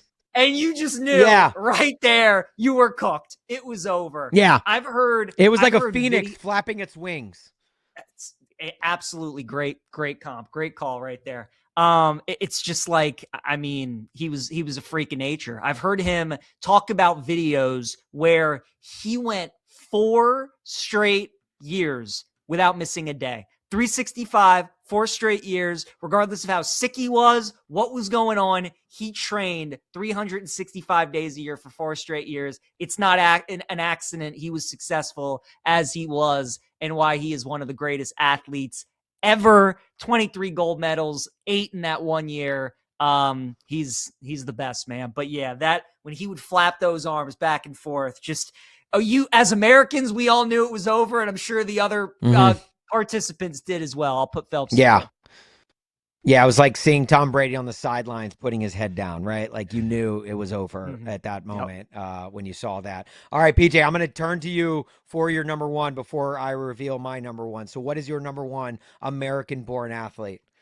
Yeah, you had him at number 3, but I'll go MJ at number 1. When I saw this question in the rundown and it was list your top 5 American-born athletes, like it's synonymous. Like I don't even have to, it just automatically Michael Jordan pops in my head. That's the guy I immediately think of when I get any kind of question of who's the greatest basketball player, who's the greatest athlete, who's the greatest American, who would you most want to meet? Like any of those, it's always one. Just the Jumpman logo, the aura, the 23, all the iconic moments. He's one, man. So I'll go Michael Jordan number 1. And you know what? I'll say the lore of Michael Jordan remains as great as it is because he has stayed out of the public eye for so long. Outside of The Last Dance, we have not gotten an inside look into what this guy does on a day-to-day basis, and that's one of the reasons why I think social media and just agreeing to do everything like Tom Brady does, I think it's going to kill some of their lore. LeBron James the same way. Like it's going to, once they leave their sports, or once LeBron leaves and and joins Tom Brady in retirement, I think the stepping away like Michael Jordan has done has added to the lore of just what an athlete he was. And so I think a lot of people should take a page out of MJ's book on the after his playing days were over, just as much as they should when his playing days were going on. So that's a great addition, Michael Jordan. I said 3 of my 4 on my list were dead guys, and my number 1 is not dead, but everyone he faces off against in competition might as well be dead when they take him on. My number 1 American-born athlete, Joseph Christian Chestnut, a.k.a. Jaws. He was just introduced for the Nathan's Famous Hot Dog Eating Contest, which I've got on live right now. It's at commercial break. It will be coming back soon, and he will be trying to go down for his record 18th mustard yellow belt on Coney Island for the Nathan's Famous Hot Dog Eating Contest. To me, he is the greatest American athlete of all time. You could say Michael Jordan. You could say Wayne Gretzky. Well, Wayne Gretzky's not American, but you could say anyone, Muhammad Ali, anyone. Nobody is as dominant at their sport as Joey Chestnut. He ate 76 hot dogs in 10 minutes for the world record. Nobody can get that close. And honestly, this is the sport we take more seriously than any other in our country, because even more than football, we love eating in America. So it is truly, he is the greatest athlete, and he's been winning those yellow mustard belts since defeating Kobayashi back in 2007 when he first brought the belt back to America. He is an American icon and a hero, and my number one athlete. We're going to get to some more top fives later on in the show, but coming up next, we got the sounds of the week here on BetMGM Game Day on Westwood One Sports. And let me just say, Diana Rossini has a very special way of getting out of speeding tickets. We'll reveal that coming up next here on BetMGM Game Day. This is BetMGM Game Day, only on Westwood One Sports.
for the weekend slate. BetMGM Game Day continues on Westwood One Sports.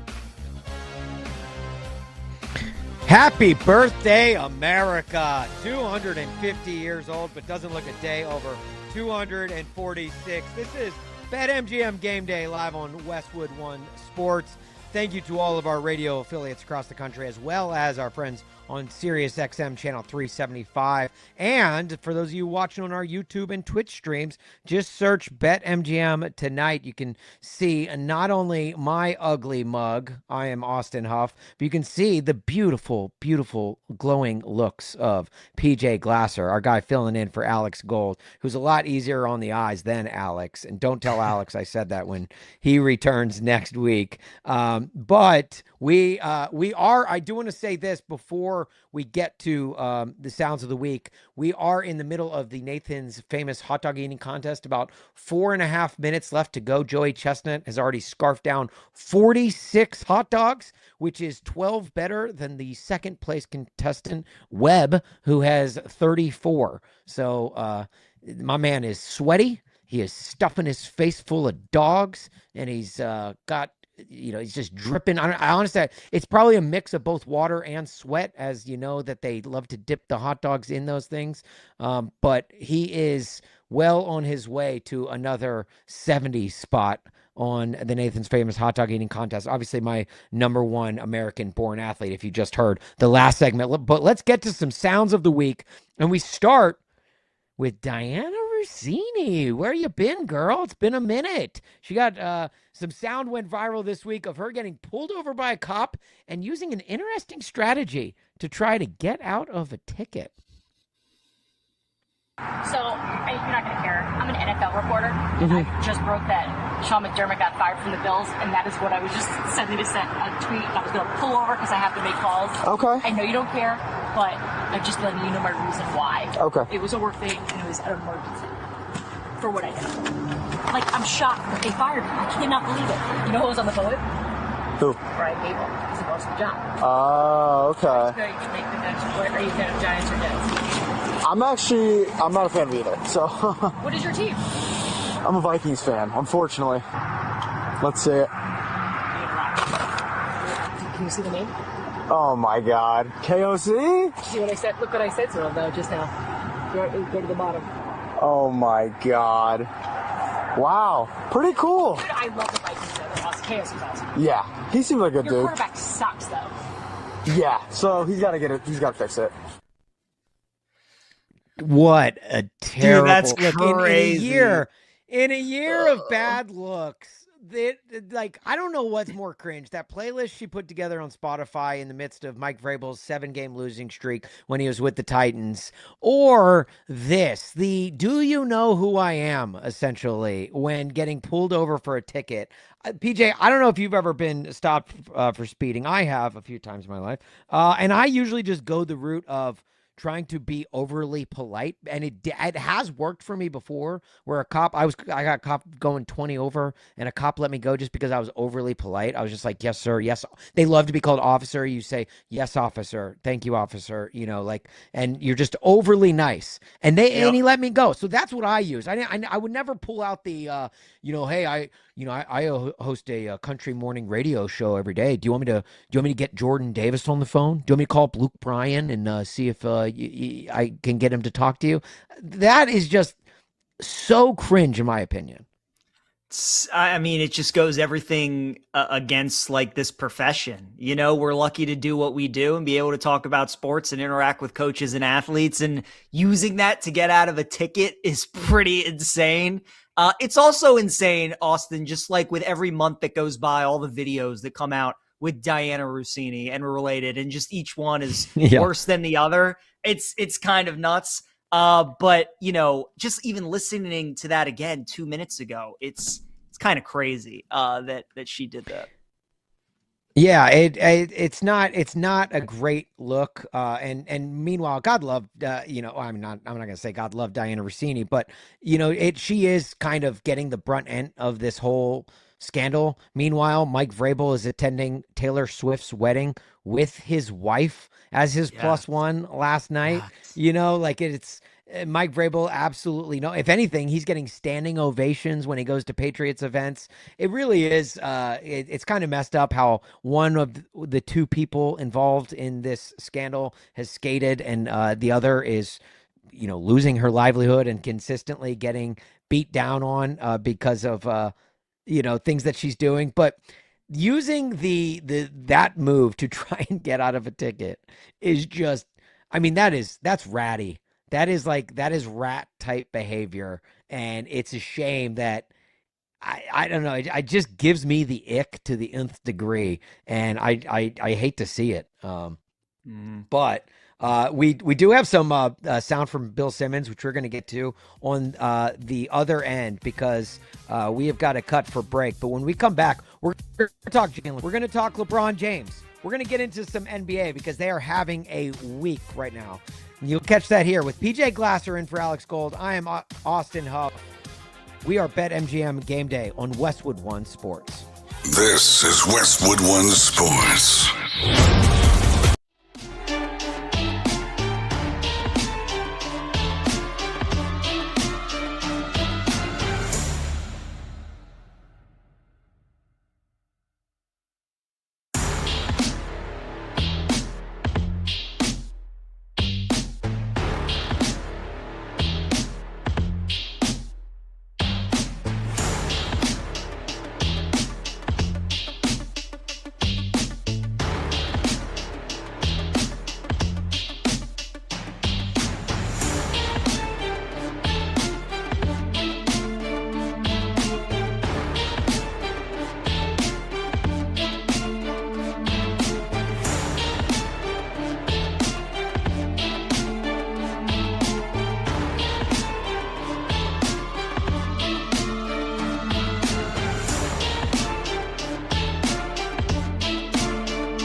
From kickoff to cash out, your weekend sports destination is BetMGM Game Day on Westwood One Sports.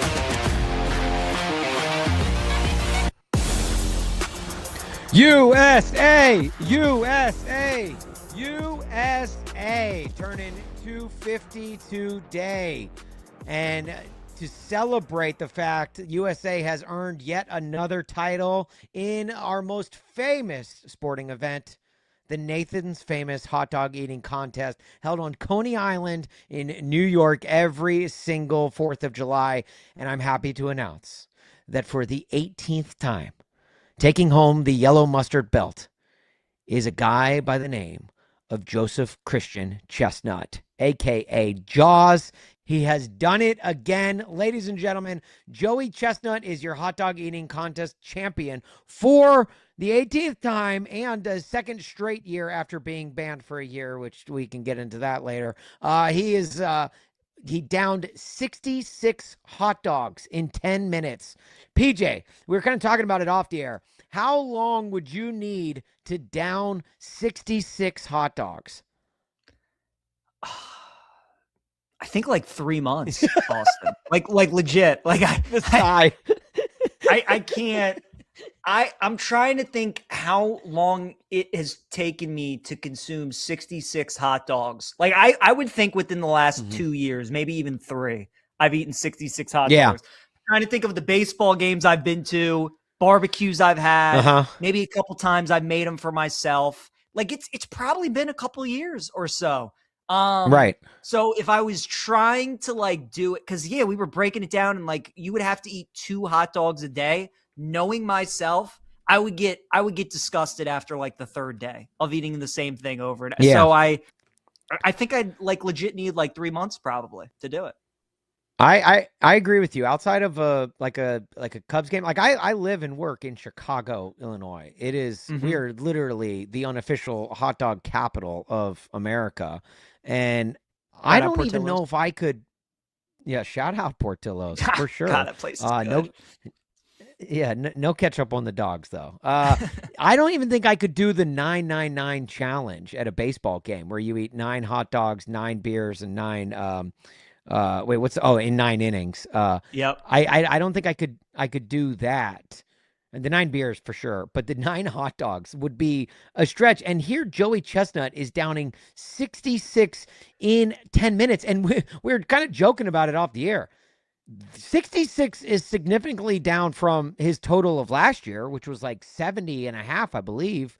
And even down from his all-time record, which is 76 in 10 minutes. Like, first of all, look, considering we're the only sports radio show that's probably on right now on our nation's holiday, we'll be the one to start the question, So everyone always wants to be the first to a take. We'll be the first to a take. Is it time for Joey Chestnut to retire? The question has to be asked, right? He's slipping in his older age. He's only getting 66 hot dogs in 10 minutes. It's, look, people are asking, is it time for Joey Chestnut to, maybe walk away before, because you don't want a, like a Shaquille O'Neal situation where, he's playing for like the Phoenix Suns, right? Like he's sticking around a little too long. You don't want to be the last one to the party, right? You want to go out at the right time, and I'm not saying I want him to. Let that be clear. I love Joey Chestnut. He was my number 1 American-born athlete when we did our list earlier in the show. But it's time to think about it. It's time to start thinking about it. LeBron James, same thing. And, I bring up LeBron James. We got to talk about him. We got to talk about the NBA, but we got to start with the biggest story in the NBA because this was a big week. There's a lot of things going down in the NBA. PJ, you talked about it, how it's the NBA offseason is your second favorite part of the NBA. It goes NBA playoffs 1, NBA offseason 2, NBA regular season 3. And I agree with that. Mainly for trades like you got this week, where the Boston Celtics traded former finals MVP Jaylen Brown to not just anywhere, but their Eastern Conference rival, Philadelphia 76ers, in a blockbuster deal. In exchange, Boston gets Paul George, an unprotected 2031 first-round pick, a 2028 first rounder, and 2 second-round draft selections. And before PJ and I break this down, I think we first have to turn to one of the biggest Boston Celtics fans out there, the biggest Boston homer I think we have in media, Bill Simmons, and his reaction to what this trade means. I'm like, I had just woken up from anesthesia, and I'm not, as you guys know, not really coherent. And I'm like, where'd he go? And she's like, to Philly for Paul George and 2 first-round picks. And I'm like, I think I'm dead. I think I died. The anesthesia killed me, and now I'm a dead person. And I'm like, well, and I'm just trying to process it. And it's like I have a head injury. And I'm like, are there more first-round picks? When this trade happened at 3:20 Pacific time, I had a camera in my ass, and I had Paul George being rammed up my ass. And that was happening at the same time. And that's how I'm going to remember July 1st, 2026. That sound comes of courtesy of the Bill Simmons podcast.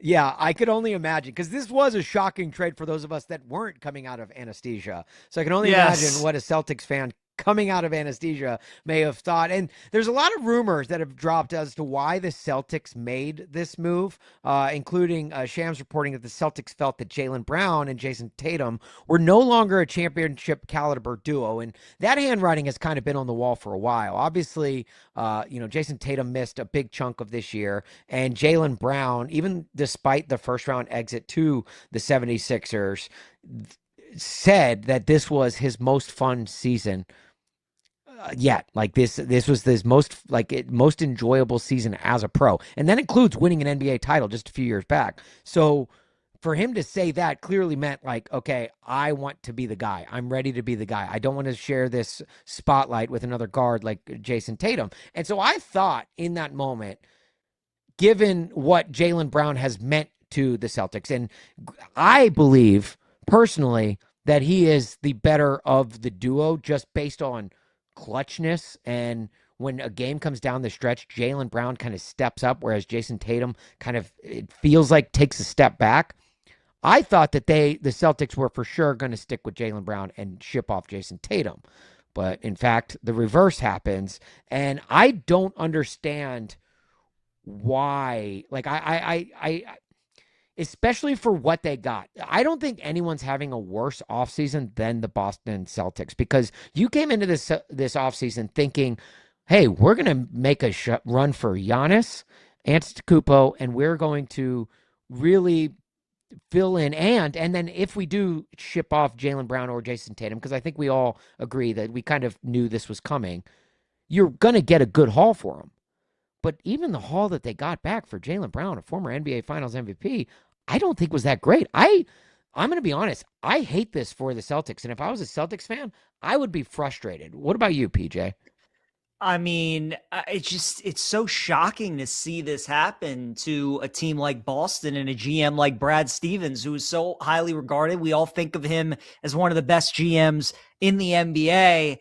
And that's what's shocking. And it's similar to the Luka deal, Austin. Like, Luka was shocking that they traded him, but then it's the return. So I guess this was more similar to the Micah Parsons deal, because Parsons was similar to Jaylen Brown, where his name was getting thrown out that maybe it could happen. And then you saw that Dallas got for him, and you're like for one of the top players in the league at a premium position, like that's all Jerry could get for him. It had a similar feel to Jaylen Brown.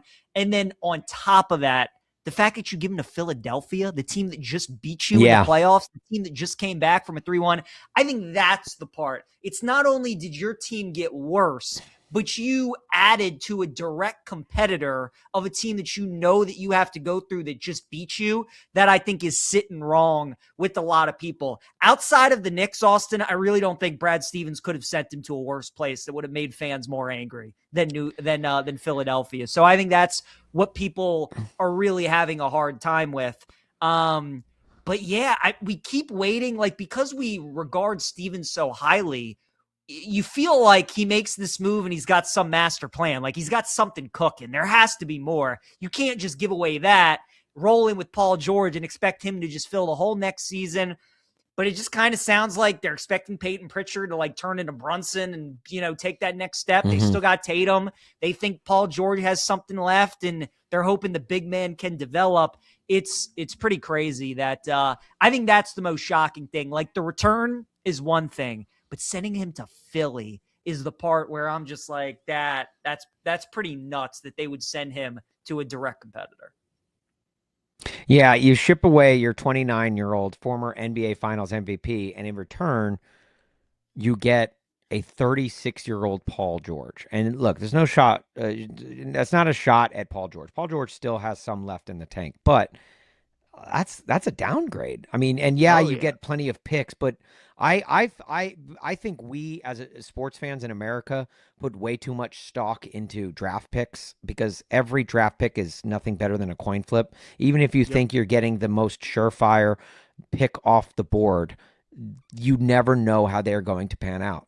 And so when you've got, you know, a bird in the bush, or a bird in the hand is worth two in the bush, that's the way I view about draft picks, right? Like, if you've got talent on your team, which the Celtics did with Jaylen Brown, you ship him off to, like you said, a direct rival in the Eastern Conference, one that literally eliminated you for the first time since the 80s in this past playoffs. And now you're making them better by giving them Jaylen Brown. And now the 76ers have someone on their radar that we're going to get to in just a second.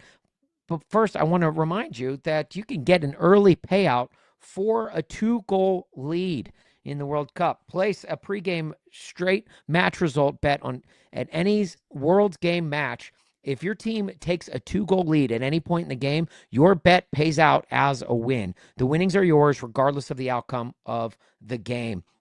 The 76ers, you get Jaylen Brown this week, right? Now, you're coming off of a playoff site. Yes, the way you got eliminated was kind of a buzzkill, but you did get that giant monkey off your back by taking down the Celtics in the playoffs for the first time since the early 80s. Then you go out and you get Jaylen Brown from those rivals. And now there's rumors that you could be looking at LeBron James. Well, apparently, according to Rich Paul, any team is on the table, including the Philadelphia 76ers. And now, look, I'm not going to read too much into it. I think that it's all Rich Paul and the LeBron James camp doing their due diligence of what they have to do. But earlier this week, LeBron James informed the Lakers that he will be leaving the team, which, let's be honest, it was very nice of the Lakers to say, like, yes, this is LeBron's decision to leave. I think it was more of a mutual departing. I kind of hate it for the Lakers because I've always been in the camp of, I think that LeBron should re-sign with Los Angeles, do his final year with the Lakers. Make it. We all know LeBron's, with his entertainment business that he's got, he's going to turn it into some sort of massive documentary or maybe a reality show of some sorts, and he's going to own his final season, which would do numbers. Don't get me wrong. Like, people will watch that. And to do that in Hollywood just made a ton of sense. Obviously, you got Bronny James still on the team there. And when you had Austin Reeves, Luka Doncic, and LeBron James healthy there right before Luka's injury, they were playing like one of the best teams in the NBA. Granted, it was a very small sample size, but I wanted to kind of see more of that samples that I got, like if that was the Costco sample, I wanted to buy the entire pallet of what they were giving us there late before Luka Doncic got hurt. And then even when Luka Doncic got hurt, LeBron musters them through the first round and get without Austin Reeves for most of that first series and gets them to the second round of the playoffs. And it's like, LeBron James is still very much a top 30, maybe even top 20 player in the league. And he will make a splash signing for whatever team decides to sign him. And now that he said he will play for the league minimum, makes it open to just about any team in the league. But I think we all believe, and PJ, let me know your thoughts on this, the front runners in the LeBron James sweepstakes are Golden State Warriors, Cleveland Cavaliers, maybe the Miami Heat, and then a distant fourth would be the Philadelphia 76ers and everyone else, right? I would probably agree with that. I mean, the betting markets have told you that Cleveland is probably the big favorite up to this point. I've thought it's going to be Golden State all along. He stays in California, hour away from his family, still living in LA. The fact that him and Curry both have 4 championships and they can get a 5th together, I think is a big selling point. You played with Steve Kerr on the Olympic team in Paris in the Olympics a year ago. So there was obviously a lot there. And LeBron has always talked about in the past when he's been playing with Steph in all-star games and how great it is to have him on his own team. They loved playing with each other out in Paris. So I've kind of always thought it's going to be the Warriors. The Cavs, I've just never understood, Austin, because I just don't think he wants to open that book back up. I just think that chapter of his life is closed. He went back to win a ring. He delivered on his promise. He did that. Why go back? Like, yes, you could win another one and just add and cement to your legacy, sure. But it's the same way I feel about Miami. He treated Miami as his college years. It was his first time stepping out away from home. He goes to South Beach, wins his 2 titles. He's there 4 years. Then he goes back to Cleveland to win a ring, does that, then goes back to LA. The team that, like, the more and more that this goes on, I think is very intriguing in all this is Minnesota, because LeBron doesn't want to ring chase. I think he wants to play for a team that's competitive where he wants to win a ring, but he doesn't want to go to like San Antonio, right? And just kind of like get off that easy, where that team obviously made it to the finals last year. He wants to be, I believe we call that the Kevin Durant. The Kevin Durant, exactly. He wants to be in a situation where his team's competitive and he has a chance to win, but also he's a part of that.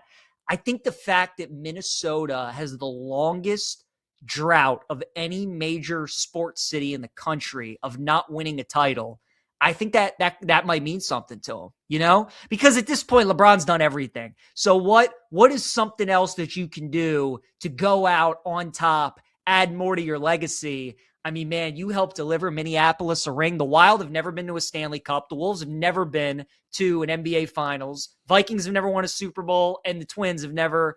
Twins won a World Series, but it was a long time ago. So it's been a while. They've only had, one team in that city win a championship. They got Anthony Edwards there, which strikes me as a guy that LeBron absolutely loves. The one thing is I just feel like LeBron would absolutely despise LaMelo. I think he would choke him out within the first 10 games. You know what I mean? That's just like point. That's just like a J.R. Smith like times 5, where it's just the most boneheaded stuff that would drive LeBron up the wall. So that's the only part of me that's like, but I don't know, man. I think the fact that Minneapolis just has been so starving for a championship, and you have Anthony Edwards there, I kind of think that like they're definitely a little bit of a sleeper in all this, but also there's a part of me that is like, will LeBron really choose to go to the Minnesota Timberwolves? I just can't see it.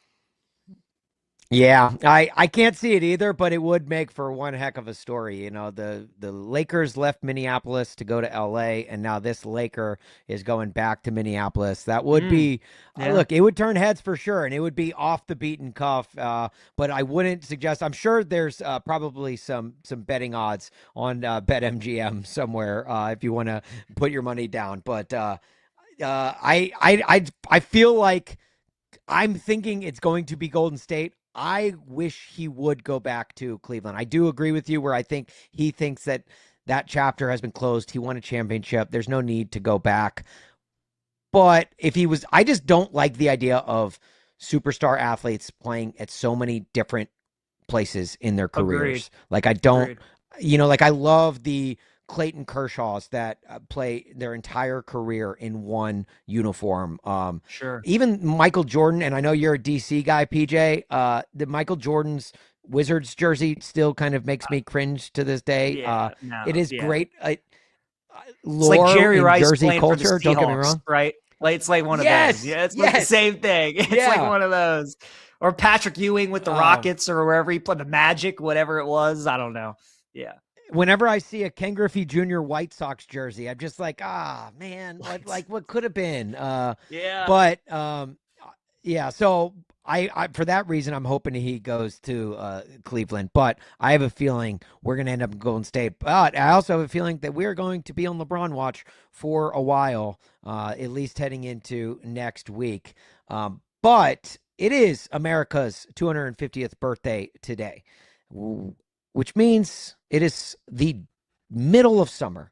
And nothing goes more synonymous with summer than baseball. And unlike Rob Manfred does, we are going to own the day today with baseball talk. We got to get into this week in baseball coming up next right here on BetMGM Game Day on Westwood One Sports.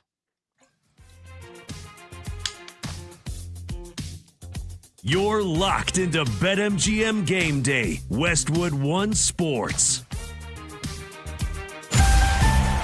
It's our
breaking down the biggest games and the smartest angles. This is BetMGM Game Day on Westwood One Sports.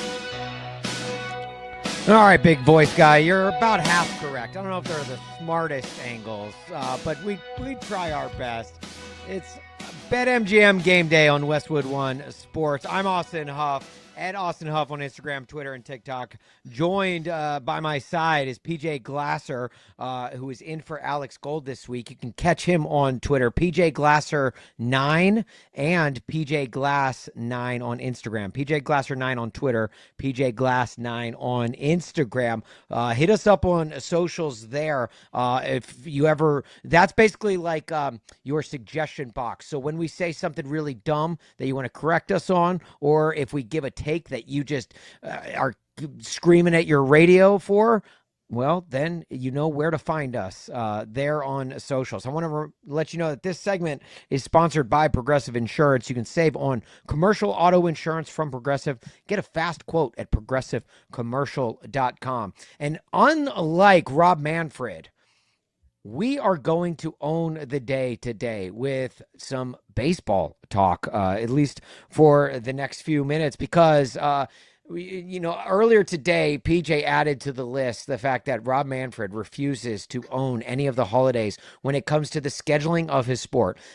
4th of July is a great example. You could have baseball games starting in the morning. You could have breakfast baseball and then play all afternoon with a game starting every hour if you wanted through the 4th of July holiday to really own the day and make it a spectacle, much like the NBA has done with Christmas, much like the NFL is now stealing on Christmas, but they are doing with Black Friday and Thanksgiving and Columbus Day and basically your Nana's birthday. Every holiday you could imagine, the NFL has tried to own. Baseball, you are the only game in town through the summer. You have that luxury. Do something about it. Quit sitting on your hands and own the holiday. But that's not going to stop us from talking about baseball because there's a lot going on this week. And I want to start here, PJ. There's one team who's having a worse week than all of Taylor Swift's exes. The San Diego Padres are absolutely broken. They have lost 7 games in a row. Their first 7-game losing streak, I believe, in franchise history. And that goes with a few other firsts in franchise history, including their worst loss in franchise history, which went down on Wednesday at Wrigley Field, where they lost 23-3 against the Chicago Cubs. 23-3, a 20-run loss. Now, granted, I think from the 7th inning on, they had position players pitching, and they kind of did it to themselves. But Dansby Swanson in that game had 3 home runs. I want to say something like 12 RBIs, something insane. Just they went off, okay? So you're thinking, man, rough day for the Padres. That's one of those games where you take the game tape and you bury it, right? You never go back to it ever again, like football coaches do. The next day, they fly to Los Angeles. They've got to start a 4-game set against their division rival, Los Angeles Dodgers. They could make up a little bit of ground in the division if they can win some games in LA. And they bust out to a 6-0 lead against the Dodgers, only to lose the game 12-7. They gave up 12 unanswered runs in that game and got dismantled by their division rivals to fall to 500. And then last night, they have another 3-0 lead against the Dodgers and give up in the 7th inning a Teoscar Hernandez grand slam and lose 4-3. They are now under 500 and in 3rd place in the NL West, 43-44 on the year, 14 games back of 1st place in the NL West. It could not be going much worse for the San Diego Padres. It's pretty nuts. I was doing the show BetMGM Tonight with Pat Boyle on Thursday when we were wrapping up the show, and we're like, oh, Padres are up 6-0. Looks like they're going to snap their losing streak. And then I wake up the next morning and I see that the Dodgers have won 12-7, and I guess maybe they won't snap their losing streak. No. But You're right. It's going to be interesting too, because as we both know, their general manager, AJ Preller, is one of the most aggressive general managers, not only in baseball, but all of sports. You think Les Snead and the Rams hate draft picks? This man hates prospects. He will give away all of them, whatever it takes, you know? F them prospects, as he would probably say. But they, I mean, every year with their roster, they have aspirations of competing with the Dodgers in the West, getting into the postseason, trying to win a World Series. They've had a really good team the last few years, but they just have not been able to get over the hump, especially against LA. And it's just like, what is Preller going to do if they keep going down this road? I think every year when we get to this point in the MLB season, there's always like a couple teams that just need the All-Star break to get there. It's like they just need a reset. And the Padres are definitely one of those teams where they need the first half to be over. They need to get a few days off, reset, get ready, and then, have a good 3-week stretch before that trade deadline hits. But for a guy that for the last 5-6 years has been so aggressive at the deadline, I mean, with the way that they're playing and the guys that you have, it'll be interesting to see if he almost is forced to go the other way this season and play a little defense, because even though on paper they definitely do have one of the better teams in the National League, again, it's much different than the American League, where you have a bunch of teams that are battling for a playoff spot that are below 500. The National League is a different story, where you have a lot of other good teams, but yeah, they're 4 games back now of the St. Louis Cardinals, who continue to impress us after, none of us thought they would be competing for a playoff spot this year. I guess that's maybe the one thing, though, about San Diego, Austin, is so many of these teams that are in front of them, none of us thought they would be this good. None of us thought that heading into July, St. Louis would be 7 games over 500. The Marlins are the hottest team in baseball. They've kind of been the anti-Padres here as of late. The Nationals we keep waiting for the other shoe to drop with the offense. It's just not happening. They continue to rake on the offensive side of the plate. And then the Pirates have been kind of a 500 team all year, and the emergence of Braxton Ashcraft to go along with Skeens. So, the Padres are in an interesting spot where they're going through their rut. You would expect them to kind of turn around a little bit. And all these teams that they're in front of at the beginning of the year, if you would have said these are the teams that they're battling with, they would have said, where do we sign? But these teams just haven't continued to fade. So over this next week and a half, it'll be interesting to see how they perform and how they play. But more than anything, I'm just, for a guy like Preller who always wants to buy, he might be forced to sell. And what that ends up looking like for San Diego, I think is going to be pretty interesting. Yeah, I think it's time we in baseball adopt a rule. And I think we should all say it out loud together.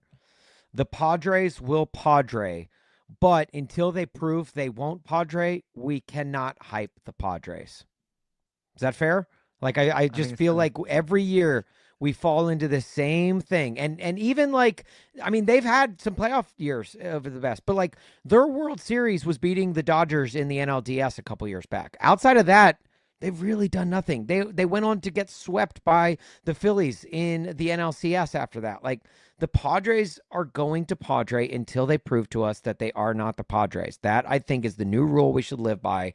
And it's just it's a shame because they are an exciting team. They are an exciting brand. San Diego Padres fans are phenomenal. They are incredible fans. And it is the game in town in San Diego. Their ballpark is amazing. The vibes are immaculate. But the team that they put on the field every year just underwhelms. And this year, Manny Machado, who should be the leader of that clubhouse, not performing. And I think that's a big reason why this team continues to flounder, and it's just frustrating. So yeah, it will be interesting to see what they do at the deadline. Again, they now are trailing in the division by 14 games. They're tied for second with the Diamondbacks, 43-44 on the year, 7 games in a row, and they've got 2 more games in Los Angeles this weekend. We'll see if they're able to salvage one, if not both, to split the series. But another team that just got out of a 7-game losing streak was the New York Yankees. The Rays have taken a 4-game lead in the AL East. But look, we can talk about the Yankees, but I think every national radio show talks about the Yankees ad nauseum just because they are the Yankees. Everyone's focused on the pinstripes, as they say in Catch Me If You Can. And Aaron Judge has said they have shown a lack of focus during that 7-game losing streak. But I would not be overly concerned if I'm a Yankees fan, because I do think that they are still going to win that division. What the Rays have been doing with their small ball approach and getting that 4-game lead in the division, they've done so with just a plus 39 run differential, whereas the Yankees are at a plus 90 run differential, which is, I think, a good way to tell how you can determine which teams will end up at the top of the standings by the end of the year. I think the Yankees are going to be just fine. But we do have right around the corner the All-Star game, where you've got. I think baseball does the All-Star game better than any sport in America. I think it is the most fun. They get the most star power support, but this year that star power may not be as big as we thought, as both Brewers pitcher Jacob Mizorowski, his schedule makes him unlikely to pitch in the All-Star game, which would have been really fun considering every pitch he throws is dang near touching 105 miles per hour. But also, we learned last night that Shohei Ohtani will probably not pitch in the Midsummer Classic as well because of his scheduling that they've got with the Dodgers. So you're missing out on 2 big National League pitchers in the All-Star game, which it's not anywhere near Pro Bowl level yet, but it is kind of a buzzkill for a game. It is purely an exhibition that we go to watch and see these skills on display, not getting to see those skills. Especially Mizorowski, because if you follow baseball, you know what he's doing. You know the kind of season he's having, all the strikeouts. As you mentioned, he's touching 104, 105, 106 even on the gun. And for a guy like that to just pitch 1 inning where he's going to be all gas and no brakes and he's just going to go out there and throw as hard as he can, that would have been pretty cool to see. So that's going to be a shame if he ends up missing the All-Star game. But I totally agree with you. MLB All-Star Weekend is the top one in the professional sports. The home run derby, that's another one of the few things I think Rob Manfred has done right. Going to that bracket format has been really good. That's always a ton of fun. And then the All-Star game itself is always really cool. So looking forward to that. That should be a great scene there in Philadelphia. But yeah, it is always a shame. And obviously there's nothing you can do. Those teams and those players are focusing on helping their teams. It's nice when their schedules align and that they can throw an inning in the All-Star game. Doesn't look like Mizorowski is going to be able to do that, but maybe hopefully he is able to. Yeah. So we can all watch him throw 106 against the AL's best. Yeah, if the Miz is throwing complete games with like 50 pitches over 100 miles per hour, imagine what he would do with just 1 inning, right? Like imagine how hard he would hit 112 miles per hour. He would probably kiss 120 miles per hour just with 1 inning of work in an All-Star game. And we're going to be rid of that, which is a super buzzkill. I do want to let you know that Canada and Morocco are currently tied 0-0, 37 minutes into the World Cup match, which we will keep tabs on in this round of 16 for the World Cup. And coming up next, we're actually going to get into a little World Cup, including the greatest call of the World Cup. We're going to play it for you coming up next, right here on BetMGM Game Day on Westwood One Sports. This is BetMGM Game Day nationwide on Westwood One Sports.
BetMGM Game Day, your weekend sports authority. Westwood One Sports.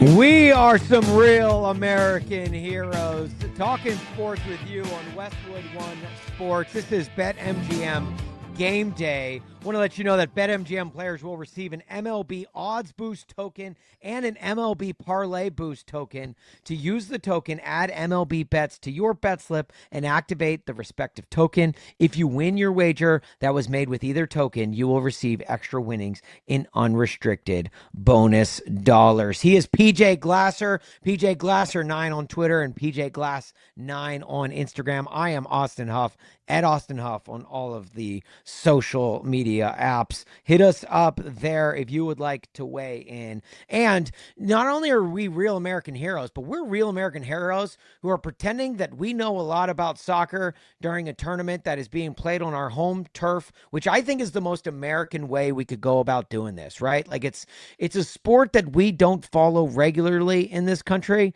But by golly, we are going to pretend like we are experts at it when it comes to town. And it has come to town. And our own Team USA men's soccer team is playing pretty well, which we'll talk about more coming up. But I cannot go on without playing my favorite sound from this week.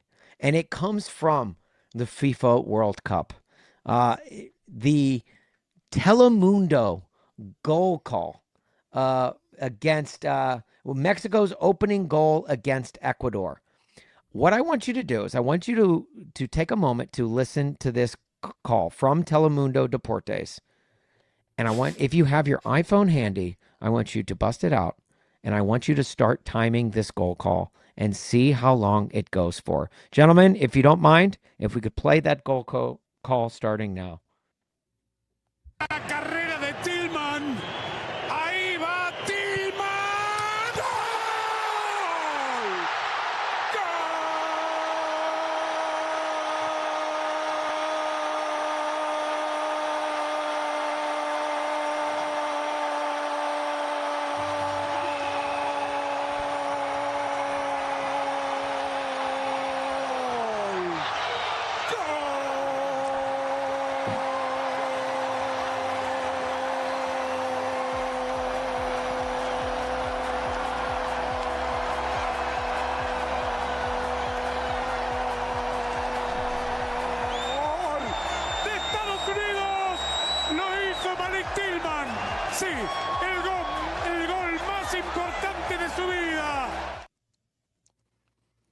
The pipes, ladies and gentlemen. The pipes. My goodness. That was, for those counting at home, around 35 seconds worth of goals going. I don't know about you, PJ, but I just knocked out my 2026 taxes while doing that in the span of time that goal call took. That was absolutely insane.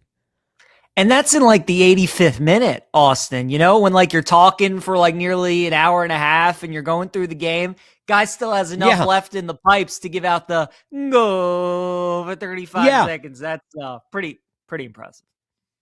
PJ, that's a great call because, like, here we are in the middle of 5 hours of sports talk radio on Westwood One Sports to fill out the nation's holiday here on BetMGM Game Day. And I'll be honest, like, when you get to that fifth hour, it's kind of taxing, right? Like you're kind of, you know, you're running on fumes a bit. You know, it's a lot of talking, and in soccer, it's a lot of the same, right? Like it's 90 minutes plus extra time. You know, plus if they go into extra time outside of that, that's another 30 minutes plus extra time or stoppage time. So it's a lot of talking. It's a lot of calling. And then when a goal happens like that, and correct me, that was on Tillman's goal versus Bosnia, the U.S. versus Bosnia-Herzegovina, which is, again, coming from Telemundo Deportes.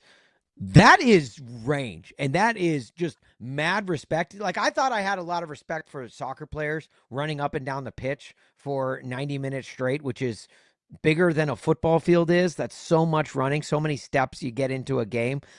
But to give a 35-second goal call when you aren't expecting a goal, because I think when you watch soccer, you're never expecting anything to happen, right? And then when something does, you just bust out a 35-second goal call on the fly. Mad respect. Soccer is one of the hardest sports to do broadcasting for. I think hockey is the hardest because you really don't have too much time to look down at your sheet. You know, you just kind of get up and go, and they're going back and forth. Horse racing is also a really difficult run because those announcers have to remember all those horses' names, and there are like 12 or 13 races throughout the day. So those two are really, really tough. But soccer, you have to kill a lot of dead air, especially if you're doing radio. And, you know, there's only so many things that you can say over and over again. And for those guys to meet the moment and get excited and then have the energy to say goal like they do, it's pretty incredible. I need to go listen to the Telemundo call, the Cape Verde Argentina game, because I can only imagine what that must have been like. Oh my gosh. Last night watching that game must have been unbelievable.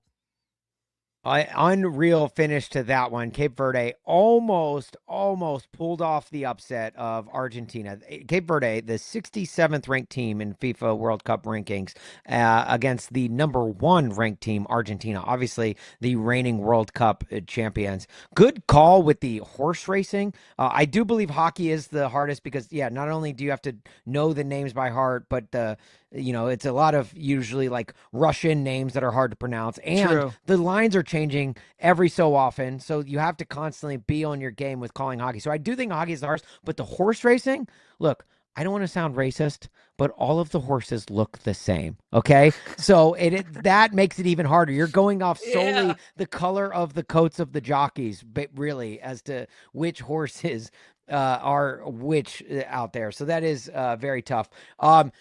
Canada and Morocco are underway currently for 51 minutes into the match, we actually literally just hit halftime, tied up 0-0, as they say in soccer. And then we've got a big one tonight with Mexico and England. Mexico has not made the quarterfinals of the World Cup since 1986, which was also played in Mexico. And Mexico has outscored their opponents 8-0 in this World Cup so far.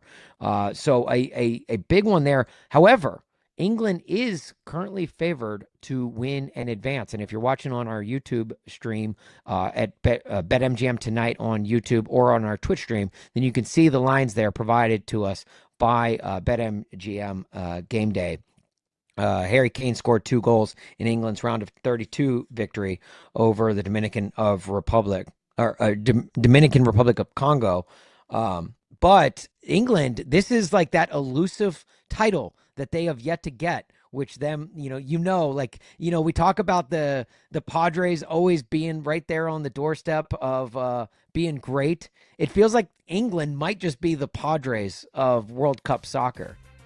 Yeah, it's a good call, man. This is going to be a hell of a game. Really tough. I can't wait to watch it. I think we get extra time. I think Mexico finds a way because they just don't lose in Estadio Azteca, but I can't wait to watch it. We're going to enter into the next hour of BetMGM Game Day. Coming up next, right here on Westwood. This is Westwood One Sports.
From kickoff to cash out, your weekend sports destination is BetMGM Game Day on Westwood One Sports.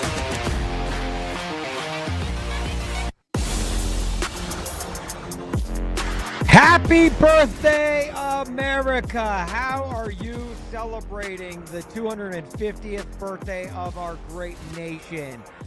250 years ago today, our founding fathers got together in a room and signed a sheet of paper declaring a victory over those Brits, and it was glorious because we've been able to hold it over their heads every day since.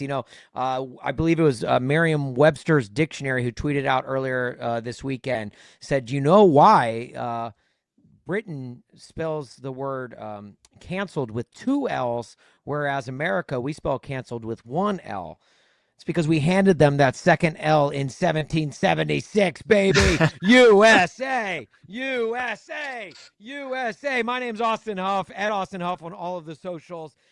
Filling in for Alex Gold is our guy, PJ Glasser, at PJ Glasser 9 on Twitter and at PJ Glass on 9 on Instagram. And I don't know about you, PJ, but we talked about Independence Day earlier, about how important of a day it is for just not only our country, but we talked about like kind of where it ranks amongst our favorite holidays. And when it comes to like other holidays, like Christmas, for example, my family always has like set number of traditions that we have to do, right? Like, we always read the Polar Express on Christmas Eve, and we let our girls open up one gift, before the big day, before Santa comes that night. And, there's, Easter and other holidays that we have set traditions.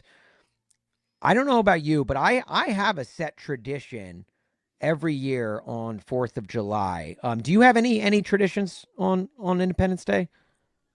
Not usually, no. The last few years I've actually been working on 4th of July. So no, Okay.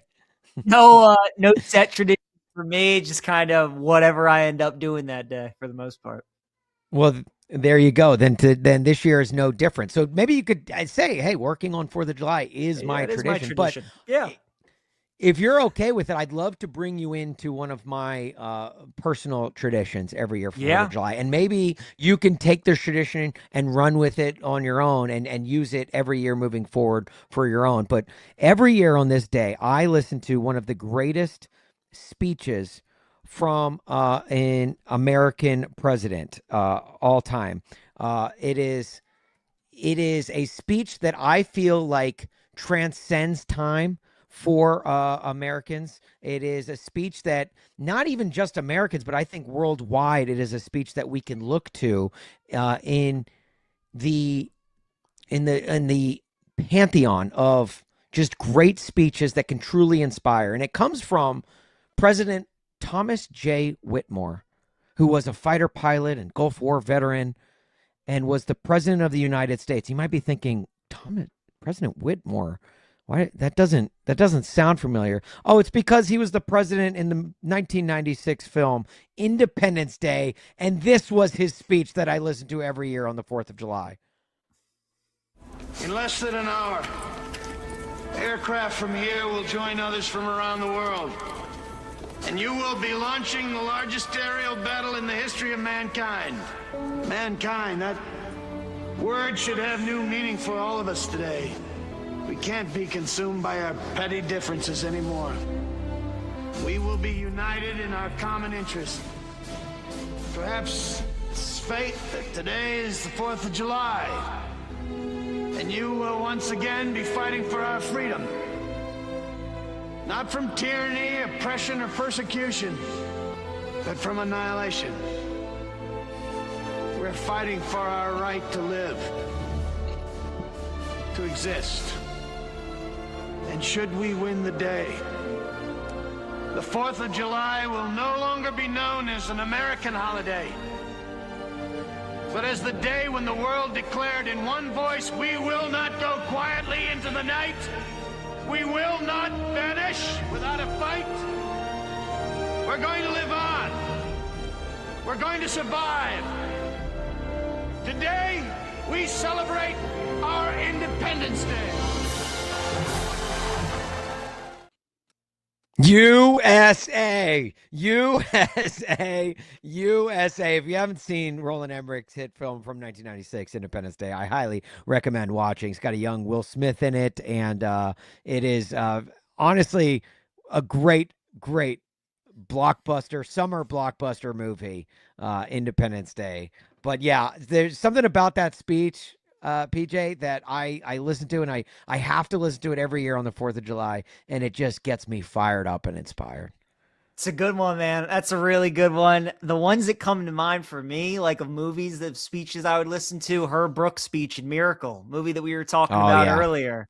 You know, when he's telling them, like, tonight, you are the greatest hockey team in the world. I mean, just, it's even thinking about it. So that, especially the fact when the World Cup, you know, and we got a team playing right now, USA, like, I'm sure that video will be going around a little bit. That's always good. And then growing up, one of my favorite movies ever was The Little Giants. And I love the speech when they're in the locker room at halftime talking about how, you know, the Cowboys, they can beat them 99 times out of 100, Austin, but that still leaves one time. So those two stick out to me. I love that. Yep. You know, that speech has inspired me my entire life. There was a buddy of mine in college who we would always play ping pong, and we once played 15 games of ping pong in a row, nonstop. And I'll not kidding you when I tell you, for 14 straight games, he beat me. But in that 15th game, I beat him.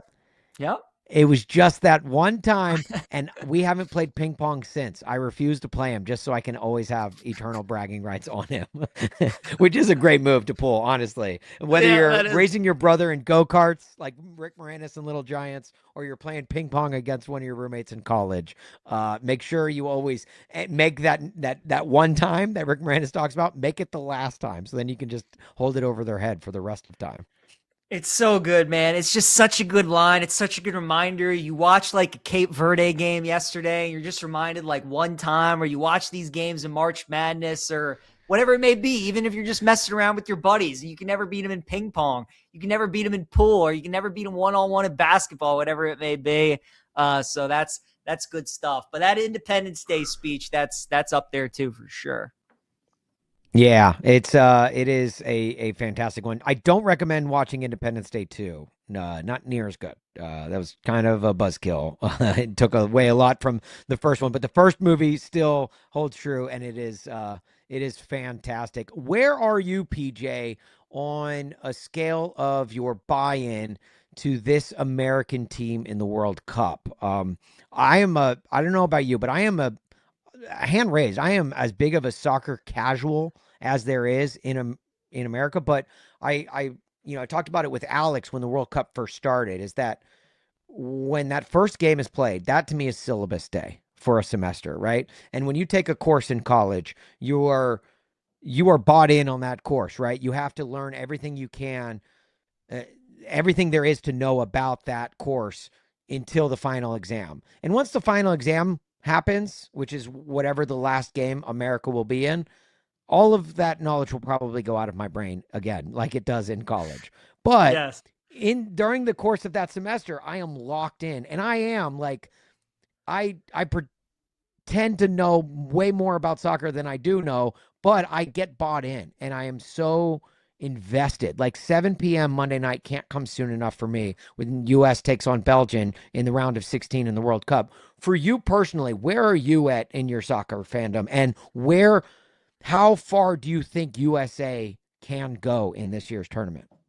I am like you. I'm a big soccer casual. I don't watch MLS. I don't watch Premier League. I don't watch any of these other things. I really just watch the major tournaments, the Euros and the World Cup, but the World Cup especially. And this tournament's just been so good that I really try and watch as many games as I can. It's been fantastic. I think it speaks to how good of a tournament it is too. Austin, anytime you have a sport or an event that is so big that sports fans just tune into it because of the aura around it and because they know it. And this, I mean, it truly is like, it's the event where you are watching and you know that everybody else around the world is watching. Because we throw out that term a lot, right? Like, oh, the whole world will be watching those teams when they battle it out. But like, no, like actually the whole world is watching Canada and Morocco right now in Houston. So I always think like that's super cool. The fact that everybody is tuned in and watching these games.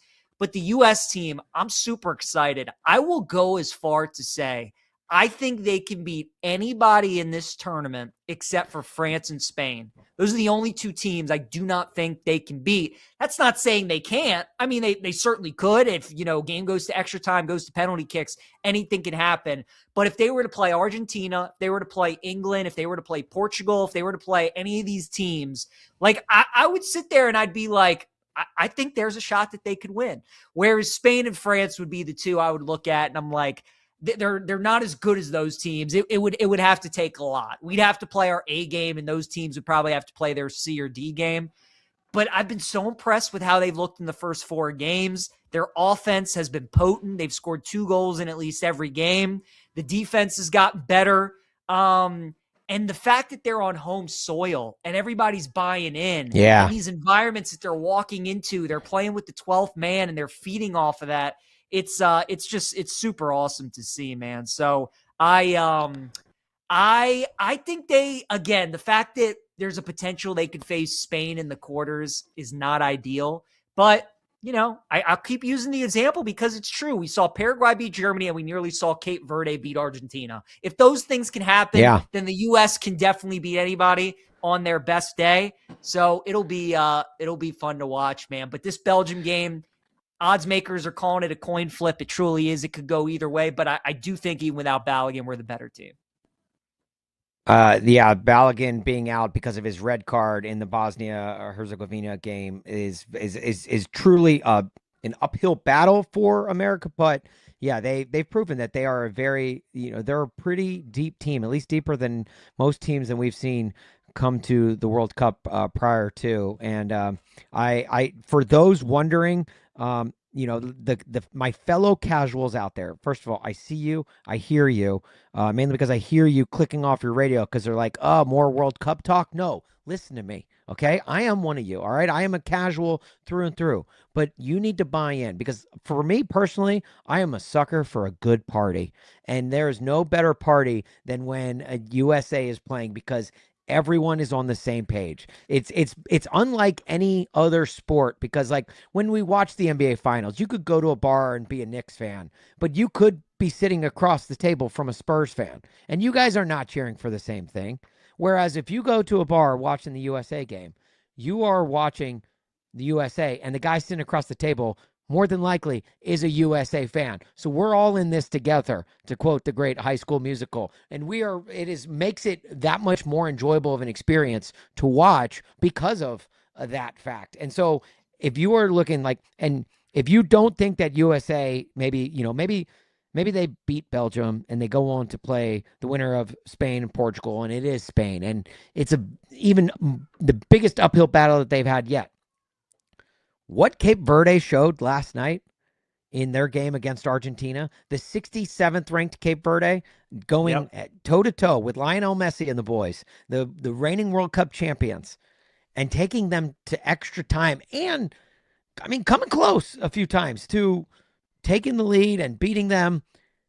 That right there should tell you that like anything is possible in this tournament. And with the way that some of the big dogs have already kind of been bounced and upset, I'm looking at you, Germany, like out of this tournament, like it does kind of make the pathway a little bit easier. Who knows what's going to happen in Portugal, Spain?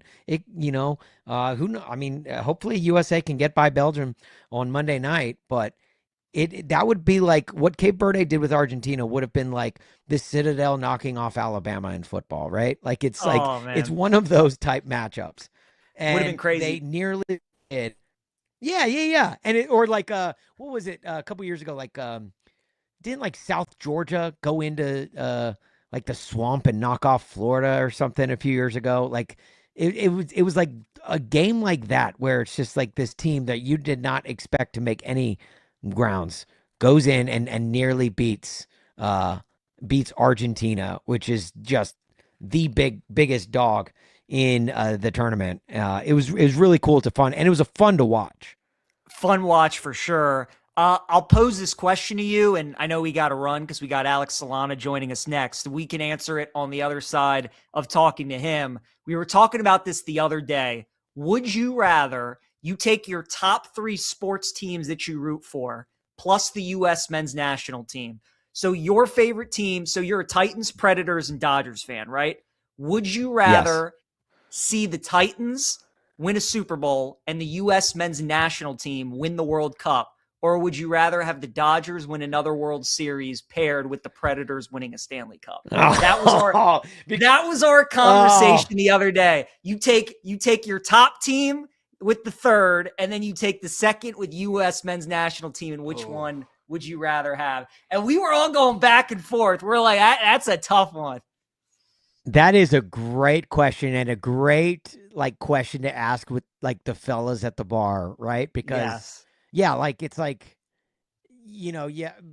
the Stanley Cup. the Preds are my third favorite team, but the Stanley Cup is the Stanley Cup. That is the hardest trophy in sports to win, and to win it, means so much. And just think about those guys, right?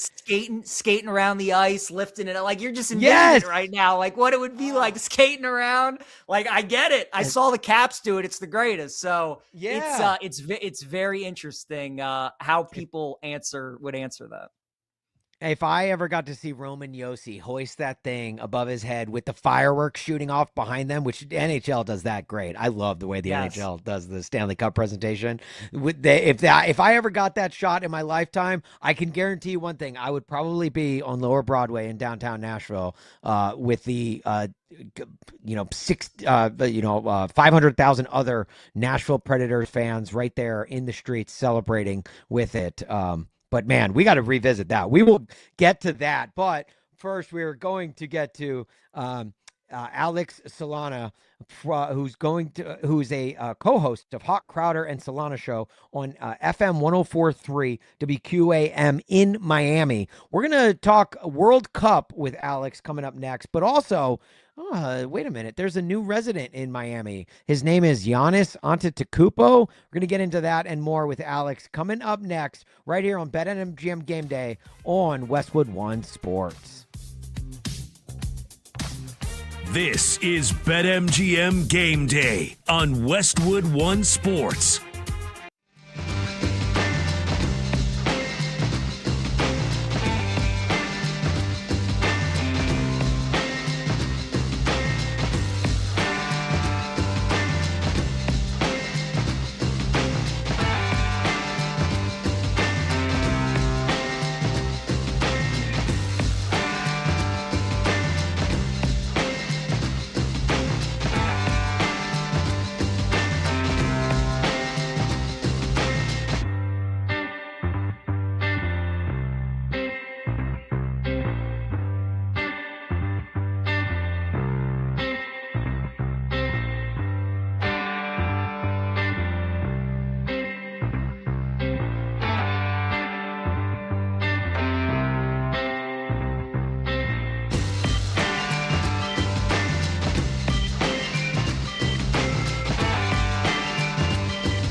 there, able to steer it to Adams, flicks it along Tillman. He's got Balogun making a run off him. Can he get around to that ball? To the deflection, Balogun scores! Flo Balogun, first to react to the deflection. He'll do the LeBron celebration. It's 1-0 U.S. Game lines, headlines, and hard opinions. This is BetMGM Game Day on Westwood One Sports. And that, of course, was Balogun's goal against Bosnia just the other night. That sound comes credit of Fox.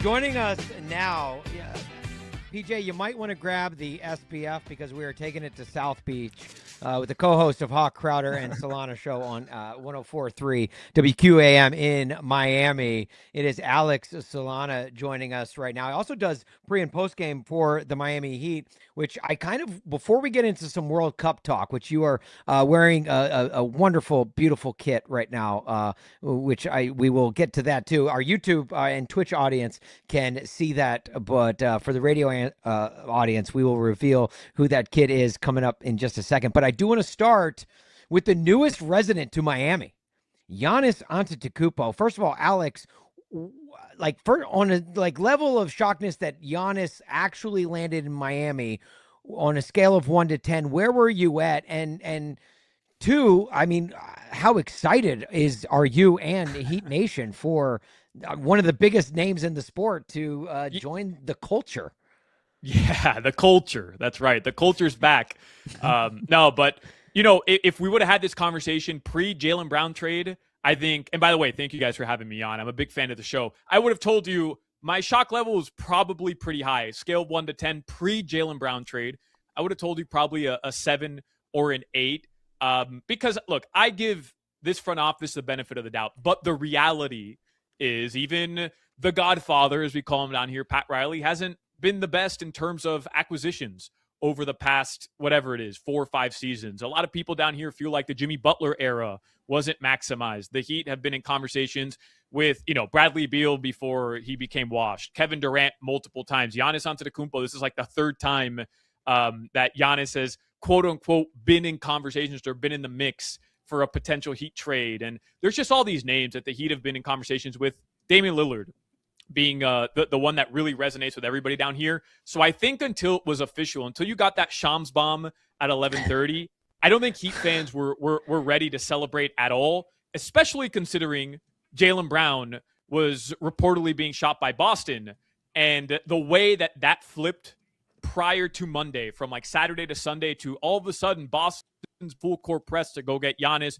They're potentially trading Jaylen Brown. Now knowing that Jaylen Brown only went for 2 firsts, 2 seconds, and Paul George, maybe it was going to be Miami the entire time, and Milwaukee was just using Boston to try to up Miami's price, which I think worked. So my shock level goes down probably to about a 5 or 6. I really think at the trade deadline, Miami had the best offer. Miami was the most willing team to negotiate and engage with Milwaukee. And then now, throughout this entire process, it was once again Miami that was most willing to kind of acquiesce to whatever it is the Bucks ownership and front office was looking for.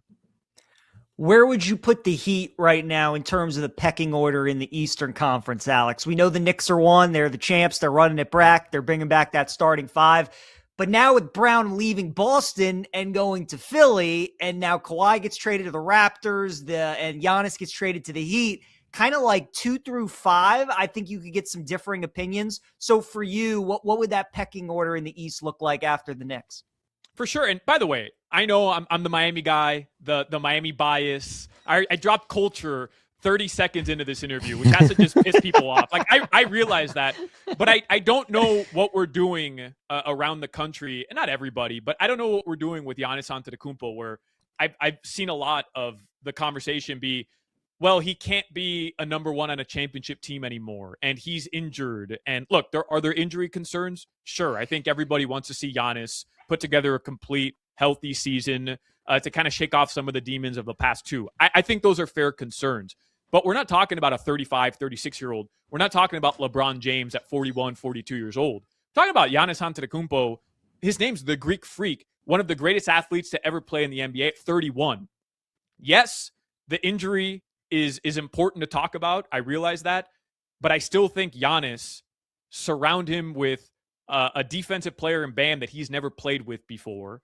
And we still have to see what Miami does to fill out some of the rest of the roster.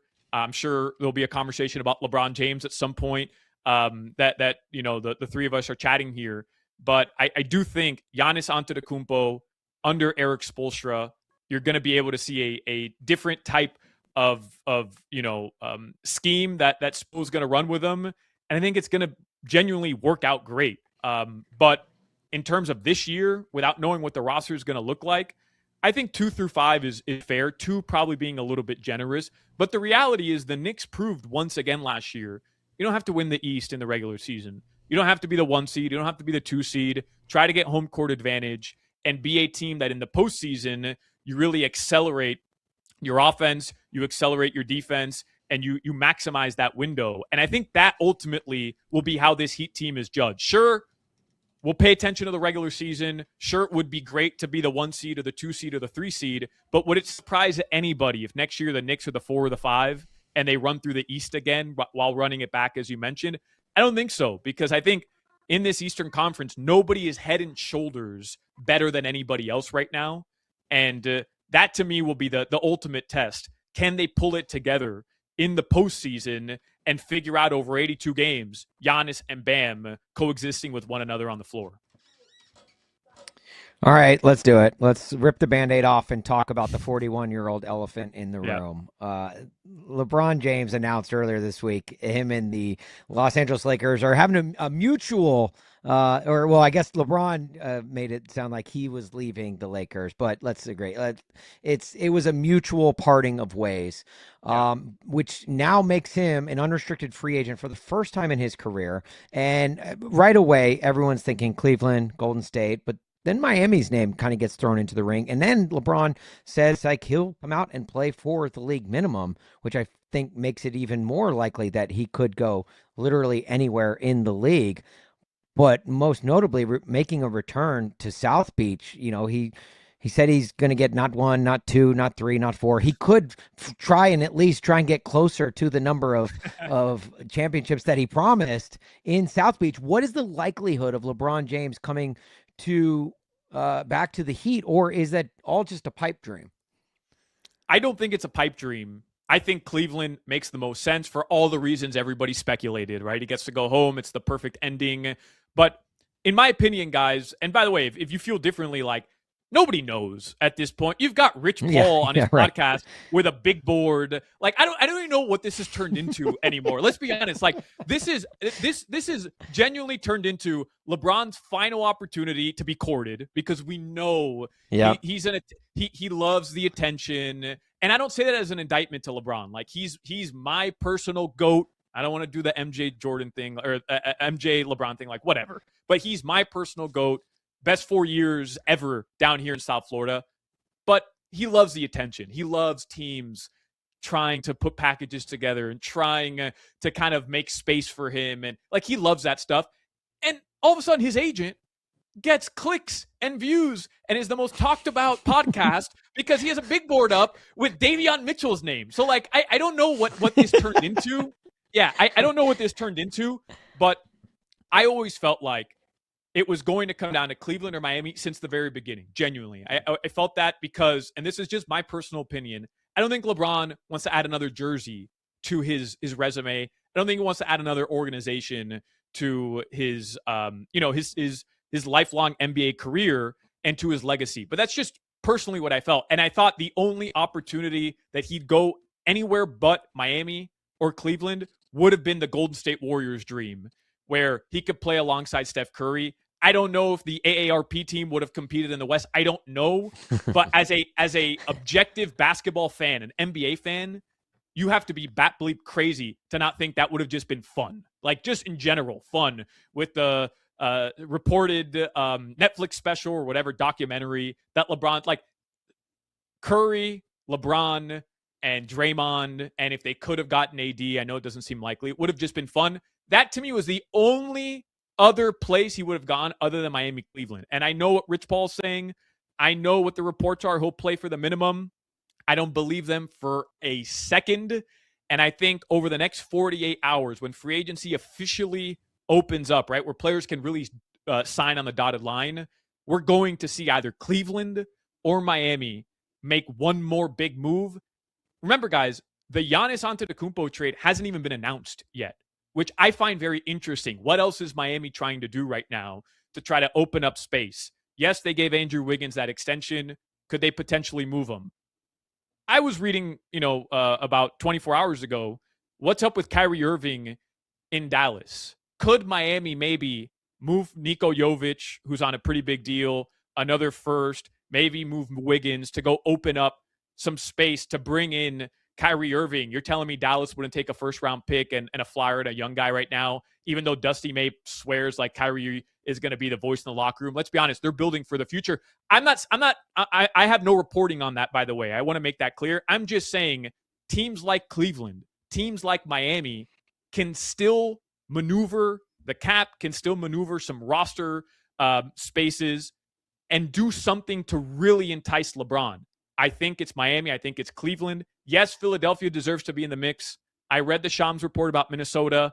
I just personally don't think LeBron is going to add Philly or Minnesota to his list of teams that he played for. That's just me personally, though. And I think it's going to come down to Cleveland or Miami, ultimately. And we'll find out in the next 42, 72 hours.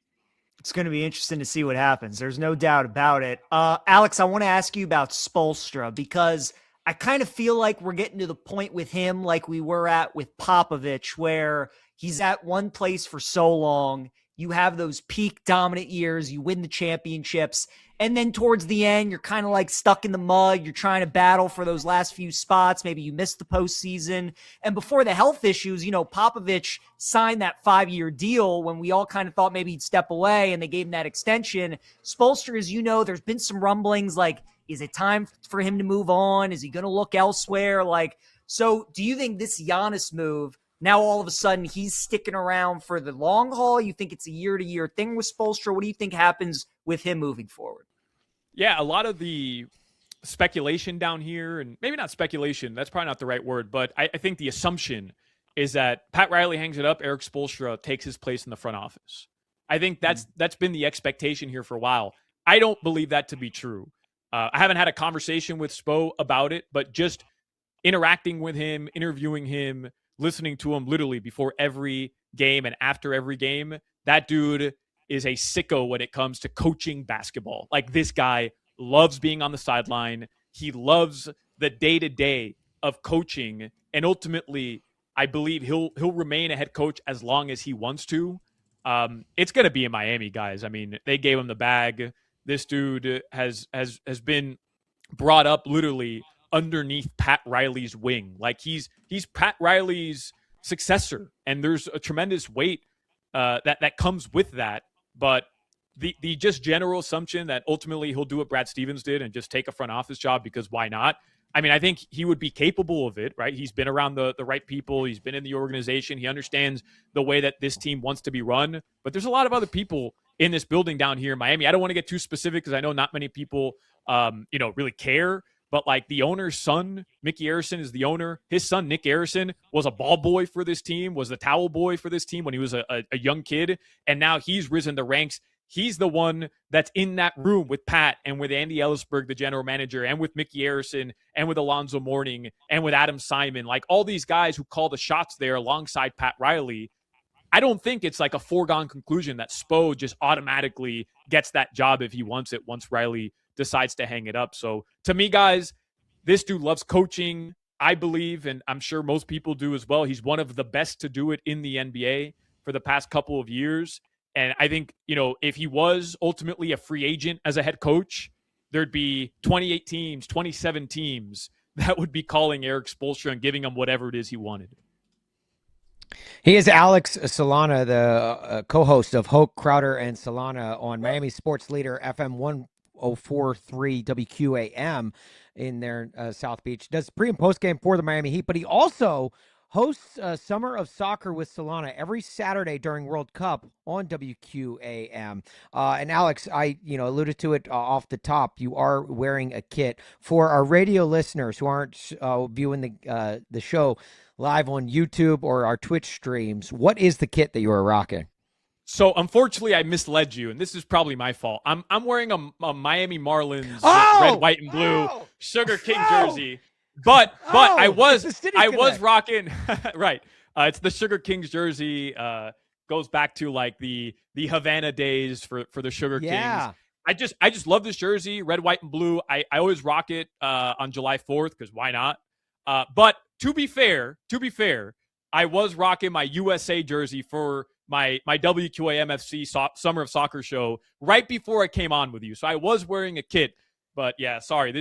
I was going to say, I was like, Marlins I was the reason I didn't reveal it off the top was because I was like, what kit is he wearing? I was like, I didn't know. And so when I made you do the reveal, it was solely out of selfish reasons because I myself did not know. But look, we could talk Marlins too. They, with the young core that they've got going on down there. But I did want to touch on some World Cup soccer. Obviously, a bunch of big games going down in Miami, including last night where Argentina and Lionel Messi nearly got bounced by Cape Verde. And the only reason they didn't was because our producer, Zach Kroll, texted the group chat when they were tied, leading to Argentina's game-winning goal. So if the Marlins ever have a no-hitter going or a perfect game going, do not let our producer, Zach, text during the game. But what has been the atmosphere like during the World Cup? Because there's been a lot of great games going down in Miami so far. And I'll piggyback that with Team USA playing Belgium. What do you think the odds are of them making a deep run deep into this tournament, further than we've ever seen before? I'll start with the U.S. because, guys, I'm born in the U.S. My parents are from Uruguay, so I'm a huge Uruguay supporter. But obviously, they've been eliminated, so I'm jumping on the USA bandwagon. But I've been following this USA team for my entire life as well. I've never seen a USA team have an identity before. Yes, you can go back to 2002, probably a little early for a lot of our listeners, but they end up, taking Germany and almost getting a spot into the semifinal. And that team with Landon Donovan was fantastic. And then, even in 2014, they almost beat Belgium, and Chris Wondolowski misses what would have been a winner in the 93rd minute in stoppage time. And like, those teams deserve respect. It's not to undermine them. But this USA team has an identity. They play a unique style that I didn't think was possible with this squad. And Mauricio Pochettino, who's the manager, has done an unbelievable job of like flipping the mentality of U.S. soccer from, we have a chance to, no, we belong. I think that's important. And I've just been blown away with how well they've played in this tournament. I think they're the favorite going into this game against Belgium. And I think they can, even they're going to be without their leading goal scorer in the tournament, Flo Balogun. But I think depth-wise, it's the deepest USA team maybe ever at a World Cup. It's probably going to be Ricardo Pepi starting in place of him. And I think even without Balogun, who got the red card in the last game, which was ridiculous, I think they can win. Genuinely, I think they can beat Belgium. I think they can be the better side. And they don't have to do it parking the bus, as people would say, right? Like staying back and defending for 90 minutes. They don't have to do that anymore. They can move forward. They can press up high. They can create opportunities. They can be the aggressor. They can be the better side. And that you could never say about a USA team going up against a team like Belgium or any European side over the past 20, 24 years, 30 years, my entire life, basically. And as far as the atmosphere here, guys, it's insane. I went to the first two World Cup games here. Uruguay played Saudi Arabia and then played Cabo Verde. The atmosphere was nuts. And Uruguay is a nation of 3 million. Weren't too many Saudi fans. There weren't too many Cape Verde residents. There's only 250,000 of them. But people just showed up because it's the World Cup, right? They had FOMO. Last night, I was speaking with a Miami Herald beat writer who covers Inter Miami, and she was at the game. She's covered the last 7 World Cups. She said that was the best soccer atmosphere she has ever been in her entire life. Imagine basically 30 to 40,000 Argentinians. Most of them already live in South Florida, just taking over South Beach Thursday night before the game, causing mayhem, going crazy, leading up to this match. Then they fill up that stadium, 65,000 people or 64,000, probably 62,000 of them are Argentinian. They win that game, which was an absolute nail biter against the Cinderella story of this tournament. And then now they're all going out to party in Miami till 4 or 5 in the morning because, we don't shut down here. It's been insane. And what Cabo Verde did, Cape Verde did yesterday is historic.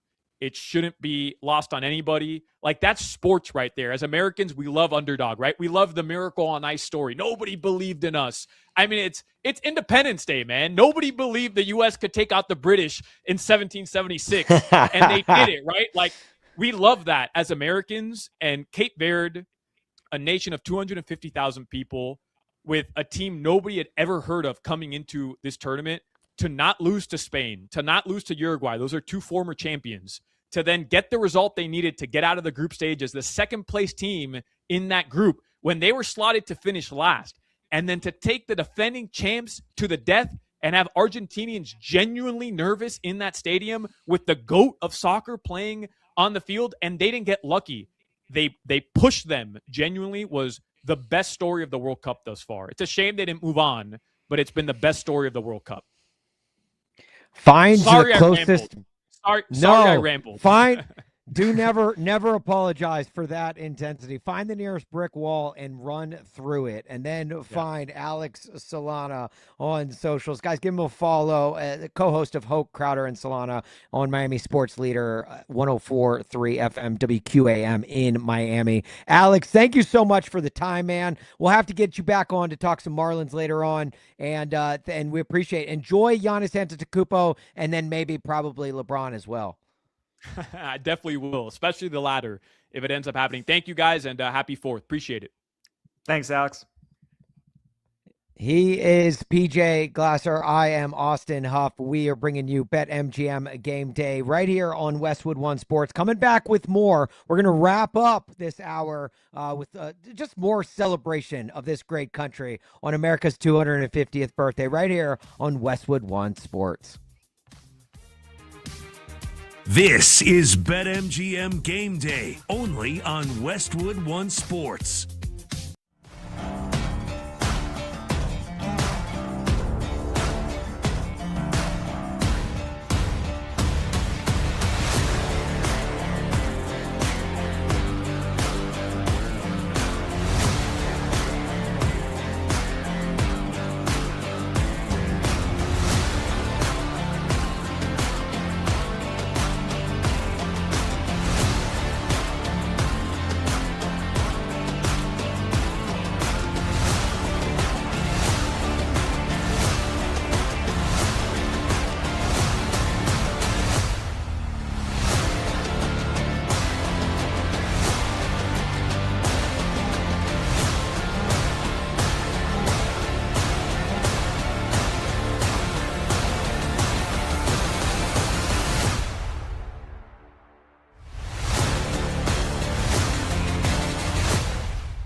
sports conversation rolls on with BetMGM Game Day right here on Westwood One Sports.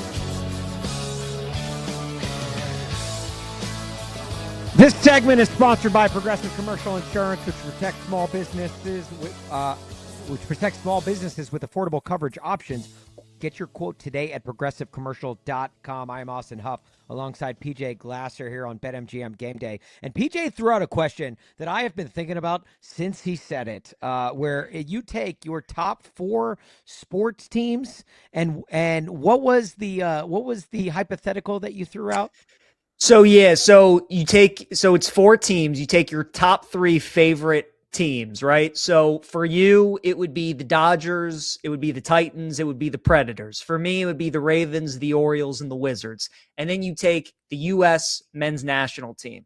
You pair the U.S. men's national team with the second of your favorite team, and then you take your favorite team and pair it with the third. So for me, it would be U.S. men's national team and the Orioles, see them win a championship, or the Ravens and the Wizards. And for you, it'd be U.S. men's national team with the Titans and then the Dodgers or the Predators. Oh. Which one would you rather see? See, and my ranking isn't doing me any favors because I am a big hockey guy. I love the NHL and I love the Nashville Predators, and I would love to see them win a cup. They came within 2 games against the Penguins back in 2017 in the cup final, and I was in Lower Broadway of Nashville watching game 3 with a bunch of buddies on a rooftop down there, and it was iconic. Like, the city just came alive, much like they do for many big events in Nashville. And the Stanley Cup to me is the hardest trophy in sports to win, and it's the most iconic. And if you pair that with U.S. winning World Cup, would be awesome. But soccer just doesn't. I don't have the buy-in with soccer, and I don't have to see people from other countries to where it's like you have that rivalry aspect. To me, it would mean more if the Titans won a Super Bowl, and the Dodgers have won the last 2 World Series, and those have meant a lot to me because that is my number 1 overall team. It is.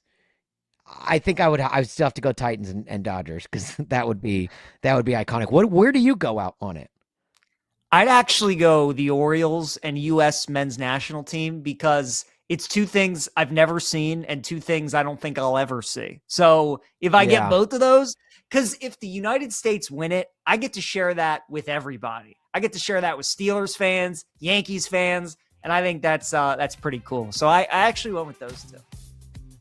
Okay.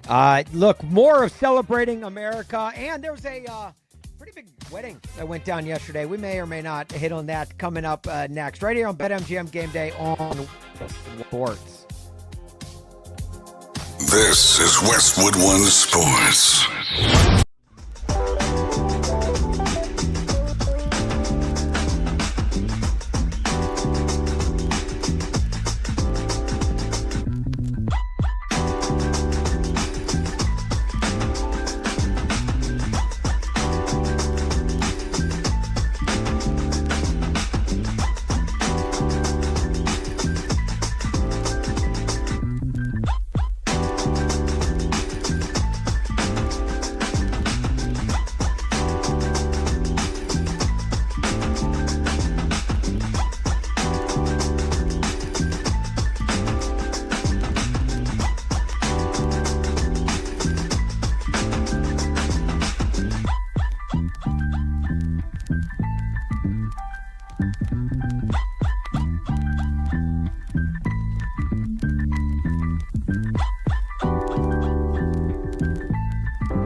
Kickoff to cash out. Your weekend sports destination is BetMGM Game Day on Westwood One Sports.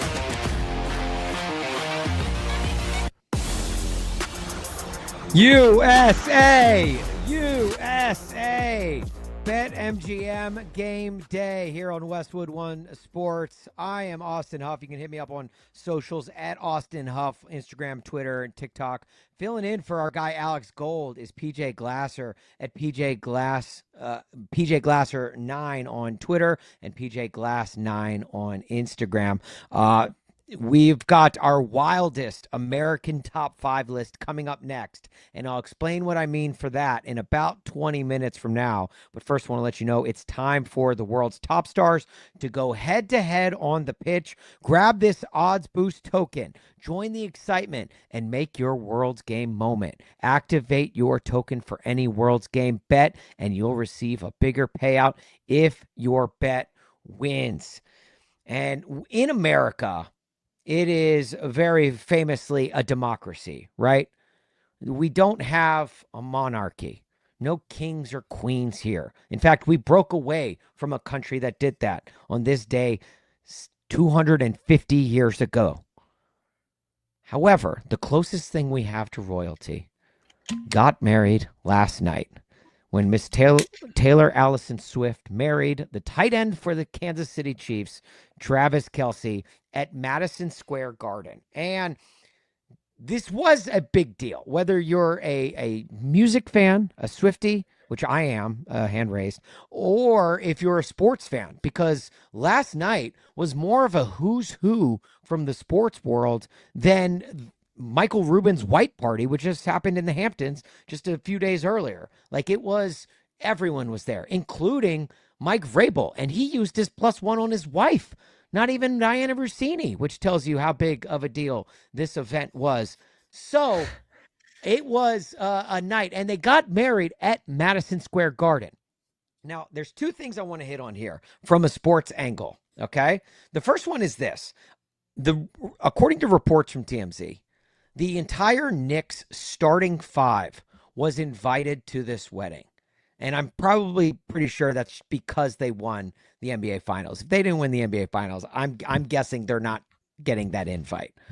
Agreed. But because they did, and they get the invite, which kind of is a slap in Travis Kelce's face, because he is, of course, a big Cleveland Cavaliers fan. Yes. Yeah, exactly. And literally weeks before, Taylor Swift was courtside at the Knicks game in Madison Square Garden wearing her, cute little punny Knicks t-shirts. She was sitting side by side with Travis Kelce at the Cavs game, literally rooting against the Knicks just weeks prior. But nobody talks about that. However, if you are a high-profile player, an athlete, say on the Knicks starting 5, PJ, and you get an invite to this wedding, which is on a holiday weekend, mind you, which in and of itself is kind of annoying. I don't know if you've ever been to a wedding like on like Memorial Day weekend or Labor Day weekend. You're like, oh man, I have to use literally my 3-day weekend on a wedding. It's kind of annoying for the people that have to attend. Would you go to the wedding? Would you attend a Taylor Swift, Travis Kelce wedding because you were publicly invited by a girl who kind of hopped on the Knicks bandwagon just a few weeks ago? I think I would, because of the networking. Just how unbelievable. It's like the Met Gala. You know what I mean? Like, just it's a who's who is everybody there. You have no idea. Well, I guess if you're going as the Knicks starting 5, you know what your table is, right? You're just going to be sitting with all your teammates, but you have no idea who you're going to run to in the bathroom. I would assume it's a plated dinner, but maybe they did go buffet. And if they did, who knows who you're standing in front of or behind it line. I think you have to go just because it is all walks of life at that wedding. We're talking musicians, we're talking athletes, we're talking movie stars, politicians of some sort, all kinds, man. So yeah, if I was invited, Austin, I would definitely be clearing my calendar to attend that, because I just know the entertainment would be A+. I know the food would be A+. The guest list would be A+.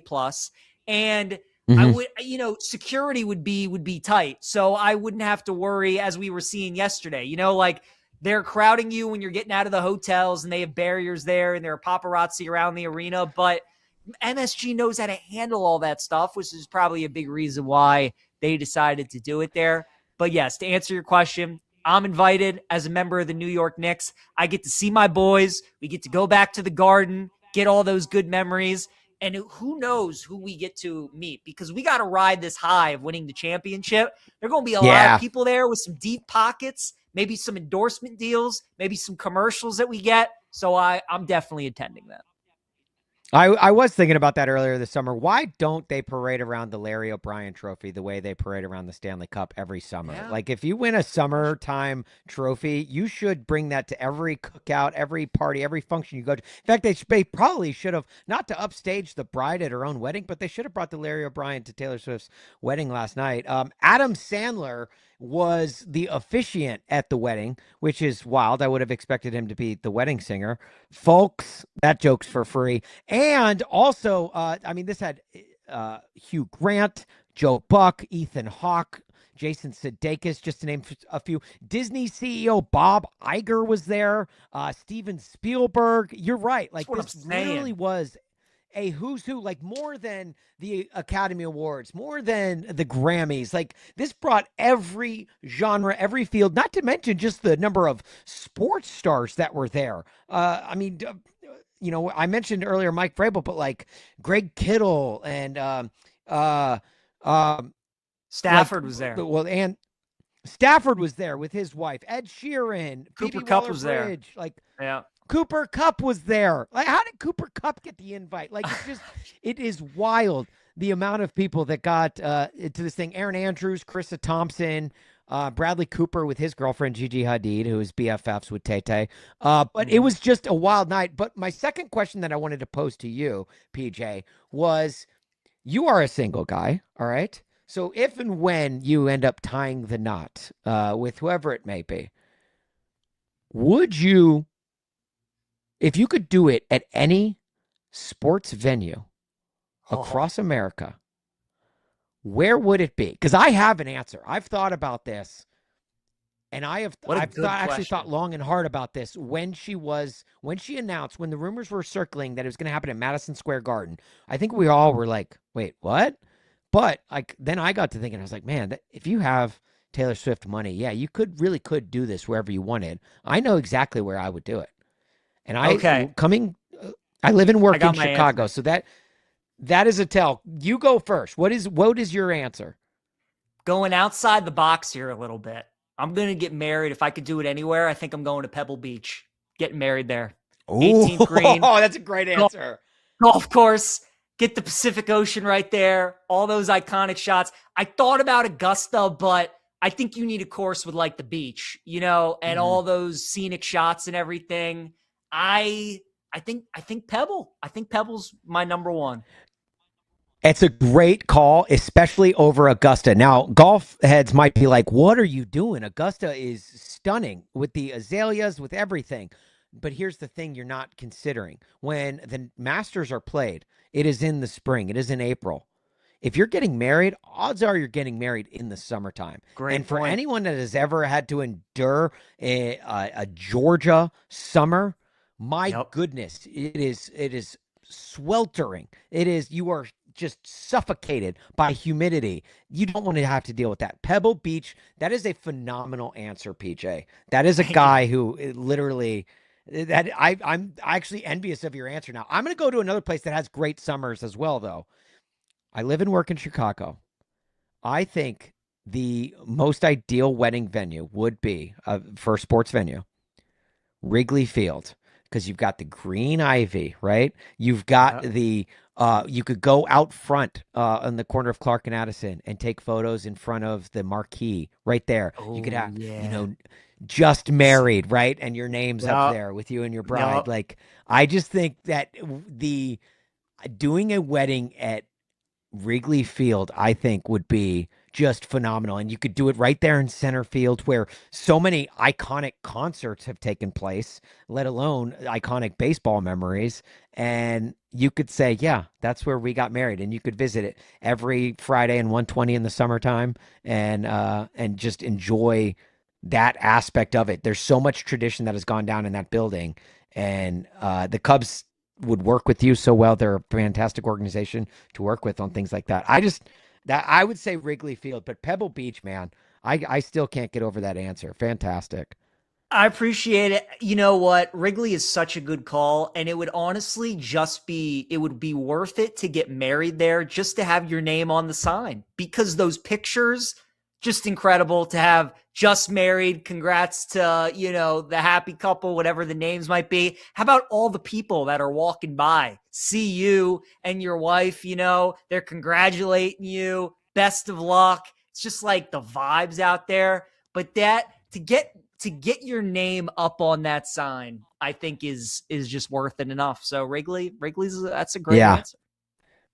Yeah, we did get a comment on YouTube from West Coast 250, which if you want to watch the show, you can stream it live on YouTube or Twitch. Just search BetMGM tonight, or if you are a one of our radio affiliates around the country or on Sirius XM 375, you can call or text in with your answer. But our YouTube comment from West Coast 250 says, Austin, Max and I thought you were camping out at MSG in your folding lawn chair trying to get a glimpse of the wedding. Honestly, if I was in New York rather than Chicago, in any of the 5 boroughs, I would probably have made my way down there just to see. I would have been camped out like one of those Star Wars honks that right before a new Star Wars movie drops at the movie theater. That would have been me just trying to catch a glimpse of something. But apparently the security for this thing has been insane. They would cover up the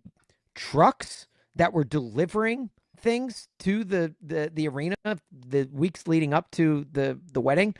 Like to the point where you couldn't even see what was inside the trucks or like what the truck brands were. Like they were covering up everything. They had come to figure with Taylor Swift, but they had every corner thought of, and literally like just any detail possible was like secured for this wedding, which is just insane. I don't know. But you would have been there if you got the invite, though. Yes, PJ. Like if you yourself got the invite, you would have been there, hands down, right?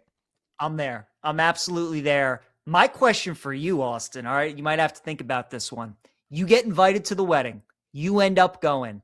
Everybody in the world who's anybody is there.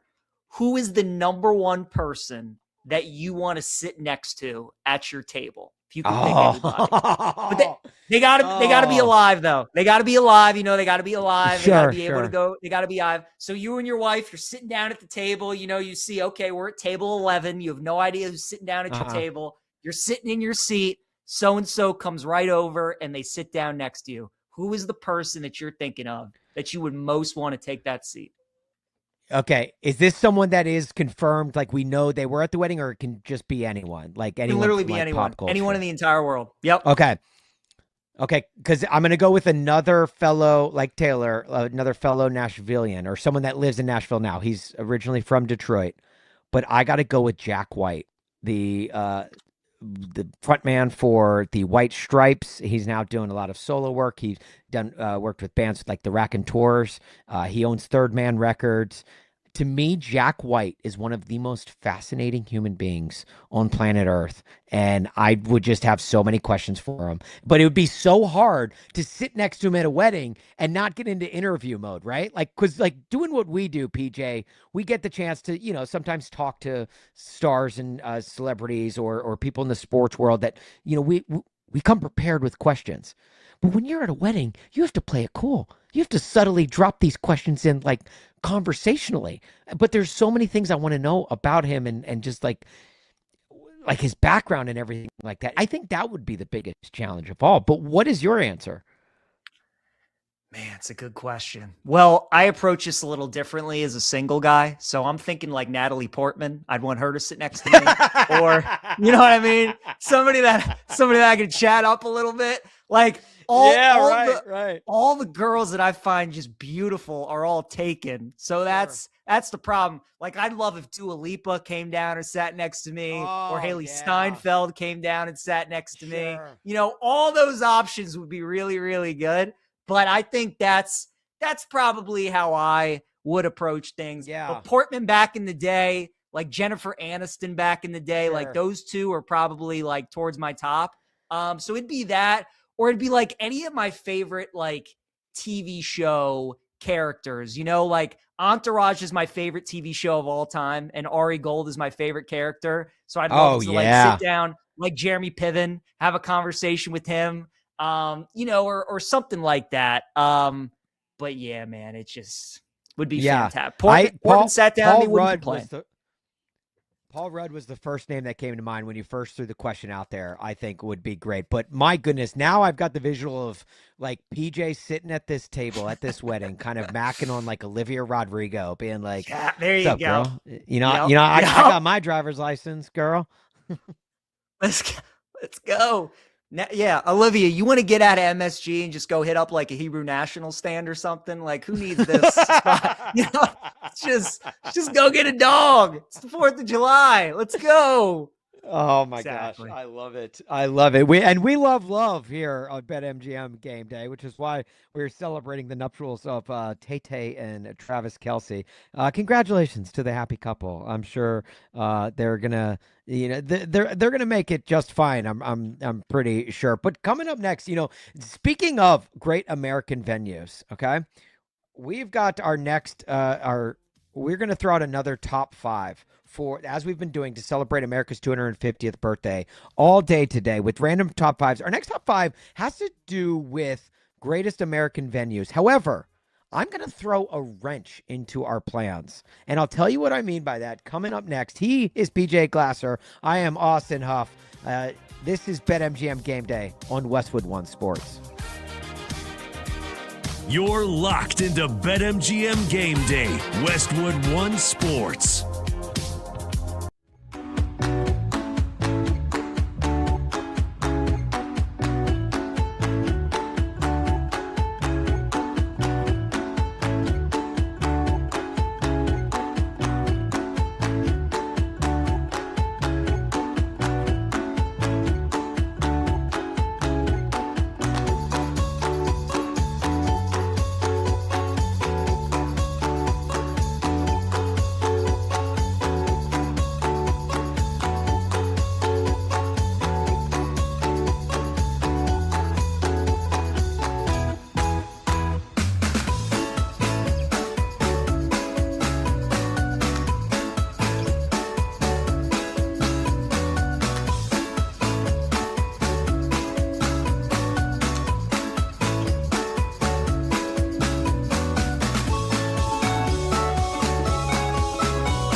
breaking down the biggest games and the smartest angles. This is BetMGM Game Day on Westwood One Sports. As a guy who wakes up Chicago every weekday morning on country radio, I appreciate the bump music we are coming back with right here.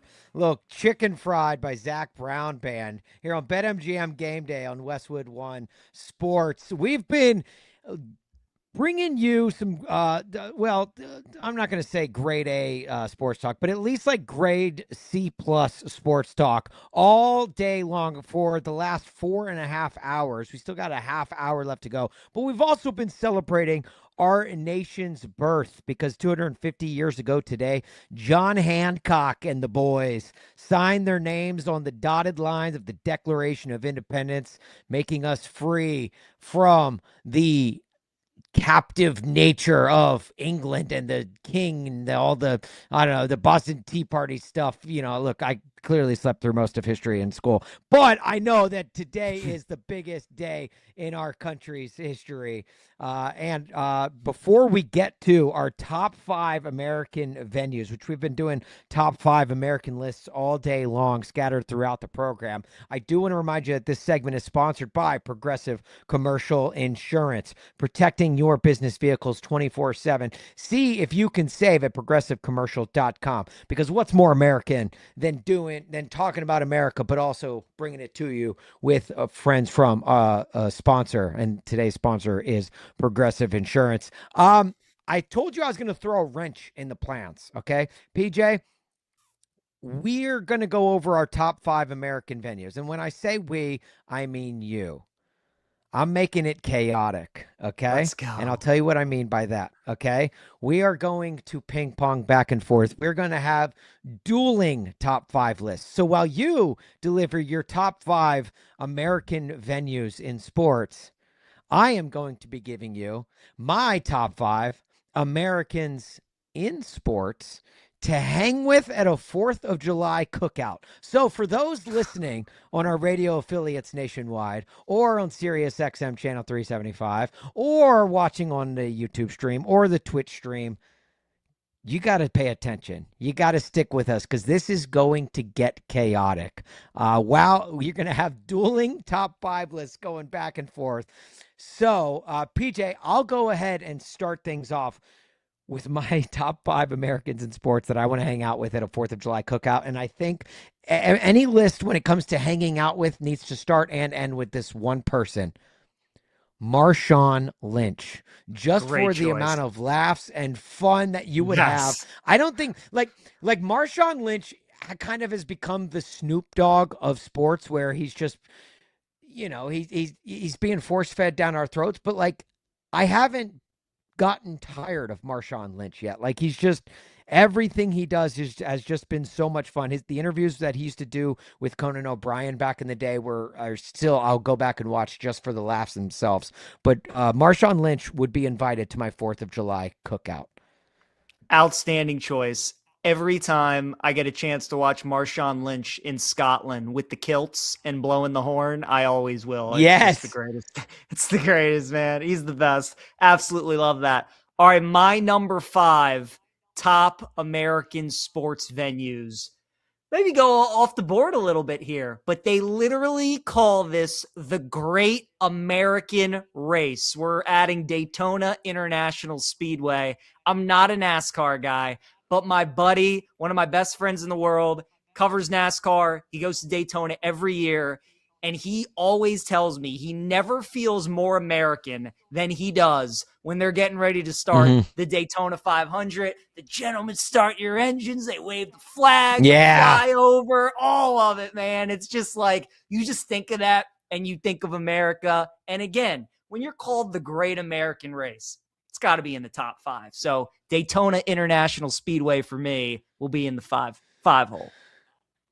You cannot scroll TikTok or Instagram this weekend without hearing Kevin James's iconic "Gentlemen Start Your Engines" call on the feed somewhere. Yeah, it is fantastic. That's a good addition. And I'll even throw an honorable mention your way is the Brickyard, Indianapolis Motor Speedway. Yep. And if for people that are not racing fans, just go. Just go to a race at some point, whether it be NASCAR or IndyCar. Go to a race. I implore you, because you will feel, like PJ said, more American than you've ever felt in your life, but also you just like feel this energy and this adrenaline when you just see these cars whip around the track, 150 miles per hour for the stock cars, close to 250 for the Indy cars. Like it's just an iconic sporting event to go to. And even if you have no interest whatsoever, just do it and go. The guy that I am adding number 4 on my top 5 Americans in sports to hang out with at a 4th of July cookout, John Daly. I'm adding this guy for a few reasons. One, the dude knows how to party, right? He comes with built-in party tricks. I don't know if you've ever seen him, but I've seen a few viral videos of him in the back alleys of Nashville hitting golf balls outside of people's mouths where they put the tee in their teeth and he just tees up right on their face and just swings away. I mean, that's fun to watch. I don't want to be the person with the tee in my mouth, but I'll watch it from afar. And I will say this, though. There's a pro and con. The reason he's not higher on my list is because there would be a downer to John Daly being at your 4th of July cookout, and that is the fact that you would be forced to deal with a blackout drunk John Daly by the end of the night. So he'd probably be crashing on your couch, and you would probably have to grab you and a few of your buddies to help lift him up to your couch by the end of the night. But other than that, it's a great party, in my opinion. Love it. 2 excellent options so far. Daly's a great call at number 4. My number 4 is going to be someplace that you and Grant and the boys in Chicago know very well. Wrigley Field will be my number 4. Again, you can go with Fenway. Either one works. Fenway is a couple of years older, so that makes sense. I personally like Wrigley better. It's the friendly confines. They wear white and blue. All the day games, all the history, the ivy out there. It's just one of the best places to catch a game, man. It's the best, as my buddies like to say. It's the best outdoor party that you can throw is at Wrigley Field. Yeah. So always rocking in day games. So absolutely love Wrigley. You think of, baseball's America's pastime. And when you think of America's pastime, you think of Fenway and Wrigley, those 2 parks. So anybody that wants to put Fenway, totally understand. I personally like Wrigley better, so I'll put it at number 4. Yeah, I believe when Conor McGregor first visited, he's like, "This is just an outdoor bar." He's like, "I'm from Ireland." He's like, "I love bars. This is just an outdoor bar," and it really is. Well, a Friday at 1:20 at Wrigley Field is one of my favorite places on earth. I'll tell you this, PJ.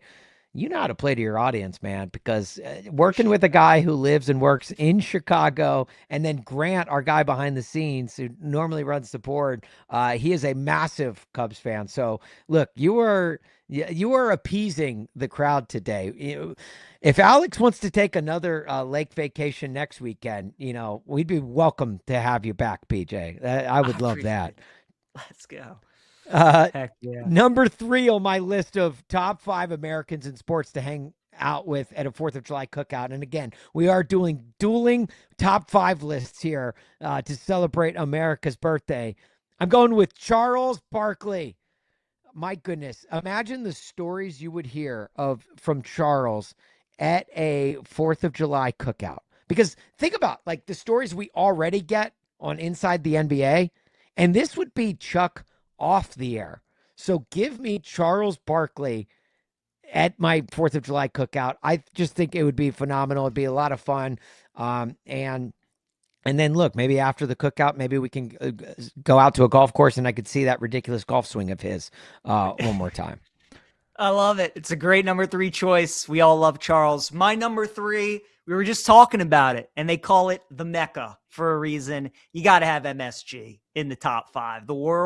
It is quite literally called the world's most famous arena, and it certainly is the most famous arena that we have in the United States. I mean, all the concerts, all the basketball games, all the hockey games, all the boxing matches. If you can play it in an arena, all the weddings. All the weddings I was just going to get to, right? I mean, if you've hosted Taylor Swift's wedding, that should be enough. Forget about all the sports. Just have that, right? MSG, it's just, it's just so good, man. I mean, all those Knicks playoff games looked incredible. When the Rangers are in the playoffs, you get the Big East tournament there every year, which looks spectacular. Everybody who's anybody has played a concert there. So you got to have the Mecca in the top 3. I'll put MSG at my number 3. Yeah, no, you've got a great list so far. For those at Daytona Speedway, Wrigley Field, Madison Square Garden are PJ's top 5 American sports venues. And I'm currently sitting with Marshawn Lynch, John Daly, and Charles Barkley at a 4th of July cookout. Number 2 on my list of top Americans in sports to hang out with at a 4th of July cookout. It's not even really a person.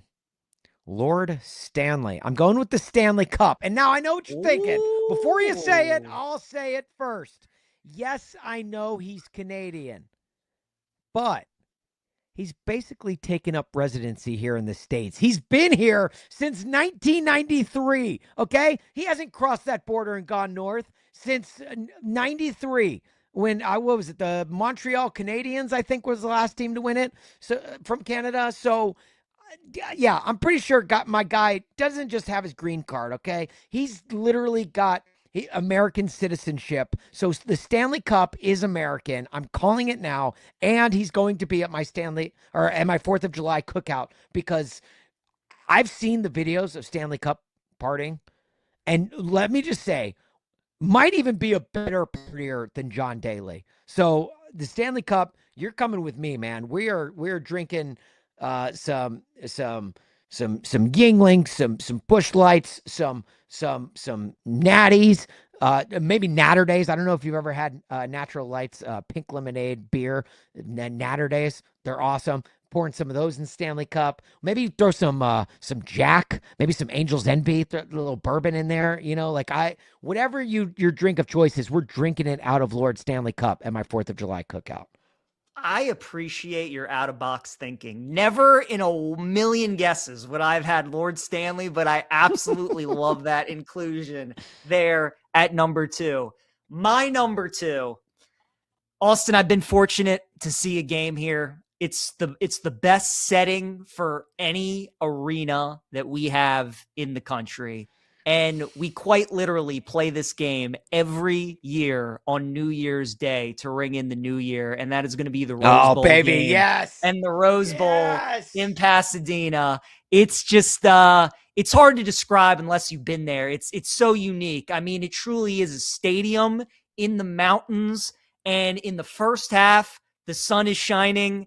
And then as you get into the third quarter and then into the fourth quarter, the sun just starts to slowly fade. And it's just like, it feels like you're in like a gladiator scene, man, where all of a sudden the lights get dark and the stadium lights starting to brighten. And it's just, there's just nothing quite like the Rose Bowl. Every year we all watch it. We see the flyover. We see the aerial views of the field and all the fans and the American flag out there in the middle. It's just one of the best events that we have in sports. There's a reason they call it the granddaddy of them all, because it truly is. So I will put the Rose Bowl at number 2. And PJ, it is right down the freeway from Hollywood. So don't think for a second that Hollywood doesn't play a part into the lighting there as it gets to that third quarter, second half. Have you been there for a Rose Bowl? I have. So I went to Bama. And I saw them play Michigan a couple years ago in the Rose Bowl. So yeah. Okay. All right. Oh my gosh. Well, goodness. Yeah. You've enjoyed a lot of good college football games over the last decade plus. Yes. And yeah, there's no finer scene than the Rose Bowl. I've been to the Rose Bowl once, and it was for a Taylor Swift concert, Reputation tour. My wife is a massive Swiftie, and so she has dragged me to a lot of Taylor Swift tours, and through that, I have become a Swiftie. But there are a lot of American venues that I've been to, and it is just because of Taylor Swift. The Staples Center as well, or I guess now Crypto.com Arena, I went to, and that was for a Taylor Swift concert as well. So like all of these iconic venues, like I'm like, oh yeah, I've been to Staples. Oh yeah, I've been to the Rose Bowl. I just don't tell people what I've been there for, and that way, I can fit right in with the conversation.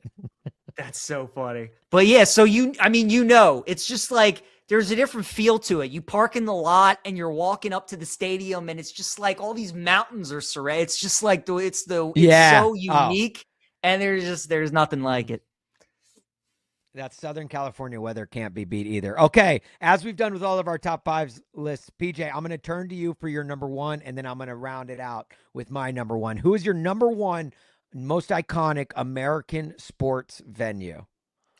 Now, we talked about if I could get married at any sports venue, it would be Pebble Beach. But if I were to say what is the number one sports venue in the country, I gotta go with Augusta National. You know, there's a reason we gotta call it. We call it the tradition, unlike any other, for a reason. And it's just like, I mean, every blade of grass is so pristine. The azaleas blooming. It's just it's perfection. It is perfection out there.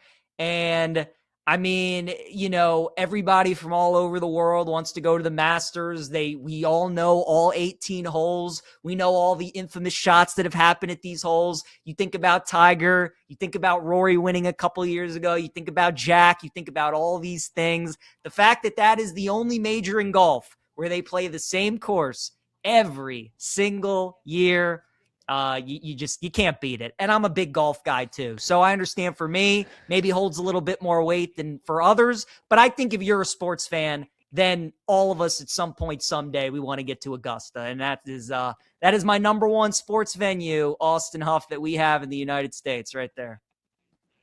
One of my favorite things about the FIFA World Cup being hosted here in America is everyone from other countries experiencing America and like seeing like our stadiums up close and personal. I guarantee you, if it was someone from another country, or if an alien came down from outer space and you had to explain it to them, it would be so hard for their minds to grasp the pure beauty of Augusta National just in there in like Georgia. And don't get me wrong, Georgia is a very beautiful state, but nothing is as pristine, I don't think, anywhere in the entire country as Augusta National, with the way the grass is cut and everything is just top notch. It's the best landscaping anywhere in the world, right there in southern Georgia, or right there in Georgia. It's just fantastic.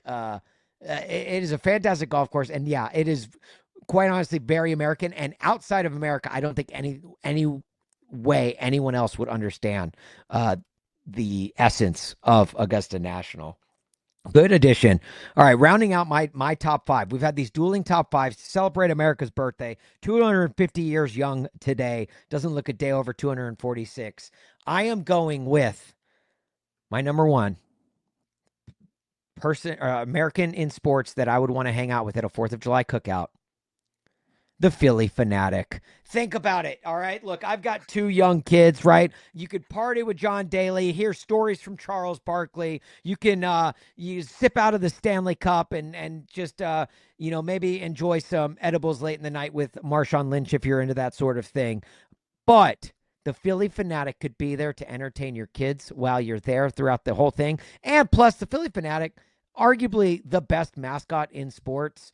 It is truly great. I could watch that dude do anything with the little tongue that sticks out of his nozzle or whatever you want to call it. He's from Philadelphia, our nation's first capital, so it fits to have him at a 4th of July celebration. And I'm not sure where he's from.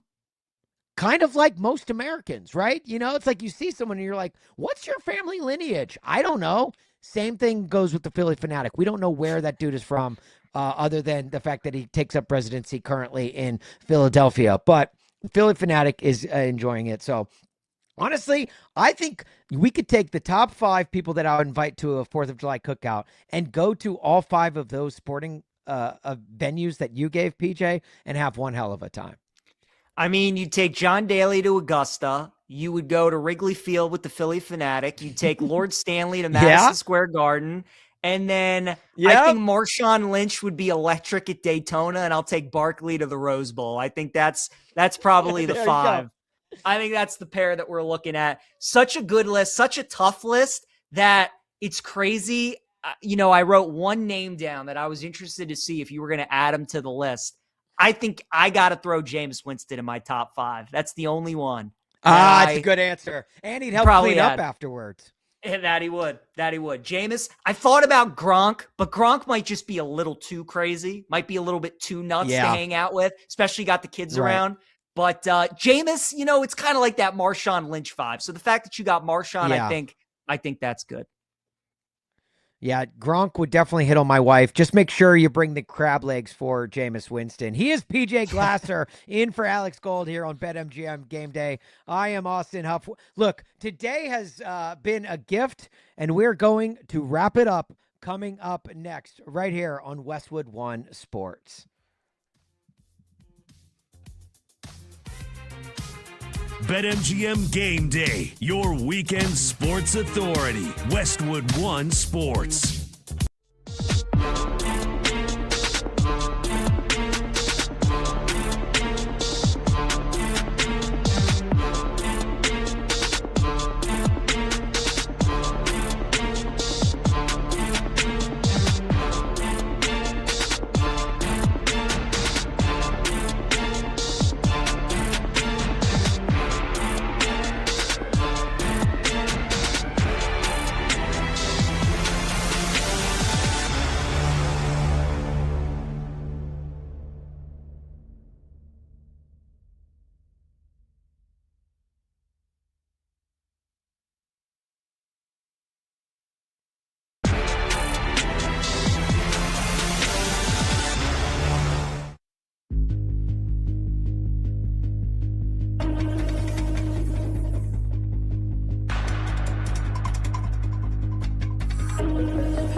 breaking down the biggest games and the smartest angles. This is BetMGM Game Day on Westwood One Sports.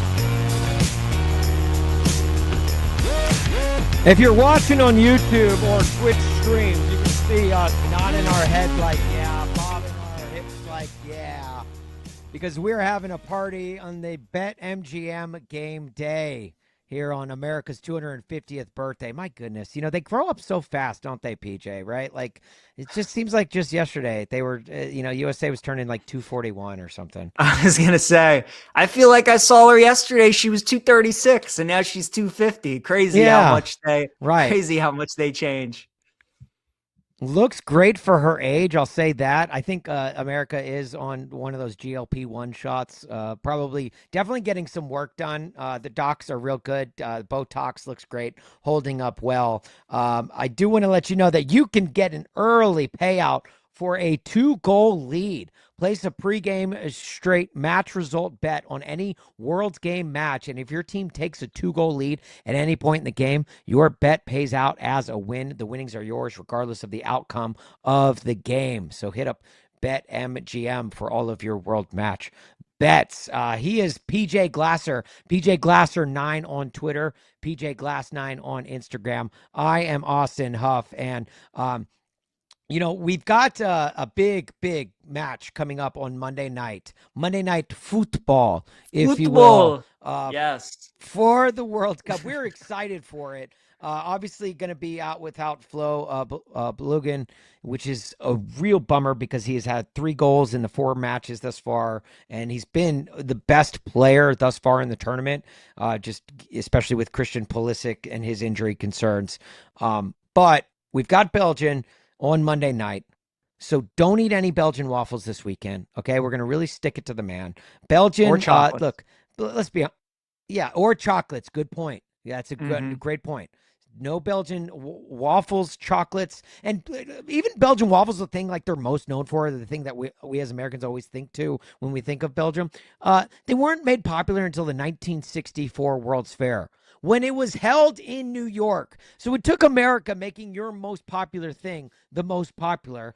Belgium is known for having over 1,000 beers in their country because, let's be honest, so far, none of them been able to numb the pain of living in Belgium. So they just keep coming out with more and more beers to try and get over the idea there. And look, Belgium, people accidentally end up in Belgium because their flight to Paris got delayed, okay? So let the trash talk with Belgium commence as we do well here in America, and I'm really excited for that game. PJ, where are you going to be for the World Cup? I'm going to be doing the show on Monday night with Pat Boyle here on Westwood One Sports on BetMGM tonight. So we'll be sweating that show out and that game out live. The show's from 6 to 11, so that'll kick off at 8 o'clock. And, if it goes to extra time and penalties like I think it might, it could take us through the final 3 hours of the show. The last 2 nights I've done the show with Pat, we've been fortunate to have the Argentina-Cape Verde game and Portugal-Croatia. Oh. We've just thrown out the rundown, Austin. Whatever we were going to talk about, we throw it out. We've been watching, locked into those games, and something tells me it'll probably end up being the same thing for USA-Belgium. So that's where I'll be doing Monday. What about you? You're going to be out at a bar or something like that? As much as I would love to be, I probably will not be. Like in my head, I'm like, yeah, a bar would be so great to watch the game from. But I have 2 little girls, ages 4 and 2. So that's usually like 7 p.m. Shortly after that is bedtime. So around halftime, like I try to get them to bed so then I can enjoy the second half, like without like it being from my phone, right? Like I can put it on an actual TV. However, in the Bosnia game against America, I sat, and as I was putting my oldest daughter to bed, we may or may not have stayed up late to watch the game. And and then we had to obviously watch the celebration afterwards. And then afterwards, like, I'm teaching her all about USA soccer, and I walked back into the bedroom, and my wife was like, "Where have you been?" And I was like, "I was putting our daughter down." And she goes, "This whole time?" And I was like, "Yeah, well, we were watching the soccer game." She goes, "Was that a good idea?" Yeah, babe, it was. USA! USA! USA! Let's go. PJ Glasser. I am Austin Huff. Celebrate America wisely today. Happy birthday, America 250. This is BetMGM Game Day on Westwood One Sports. This is Westwood One Sports.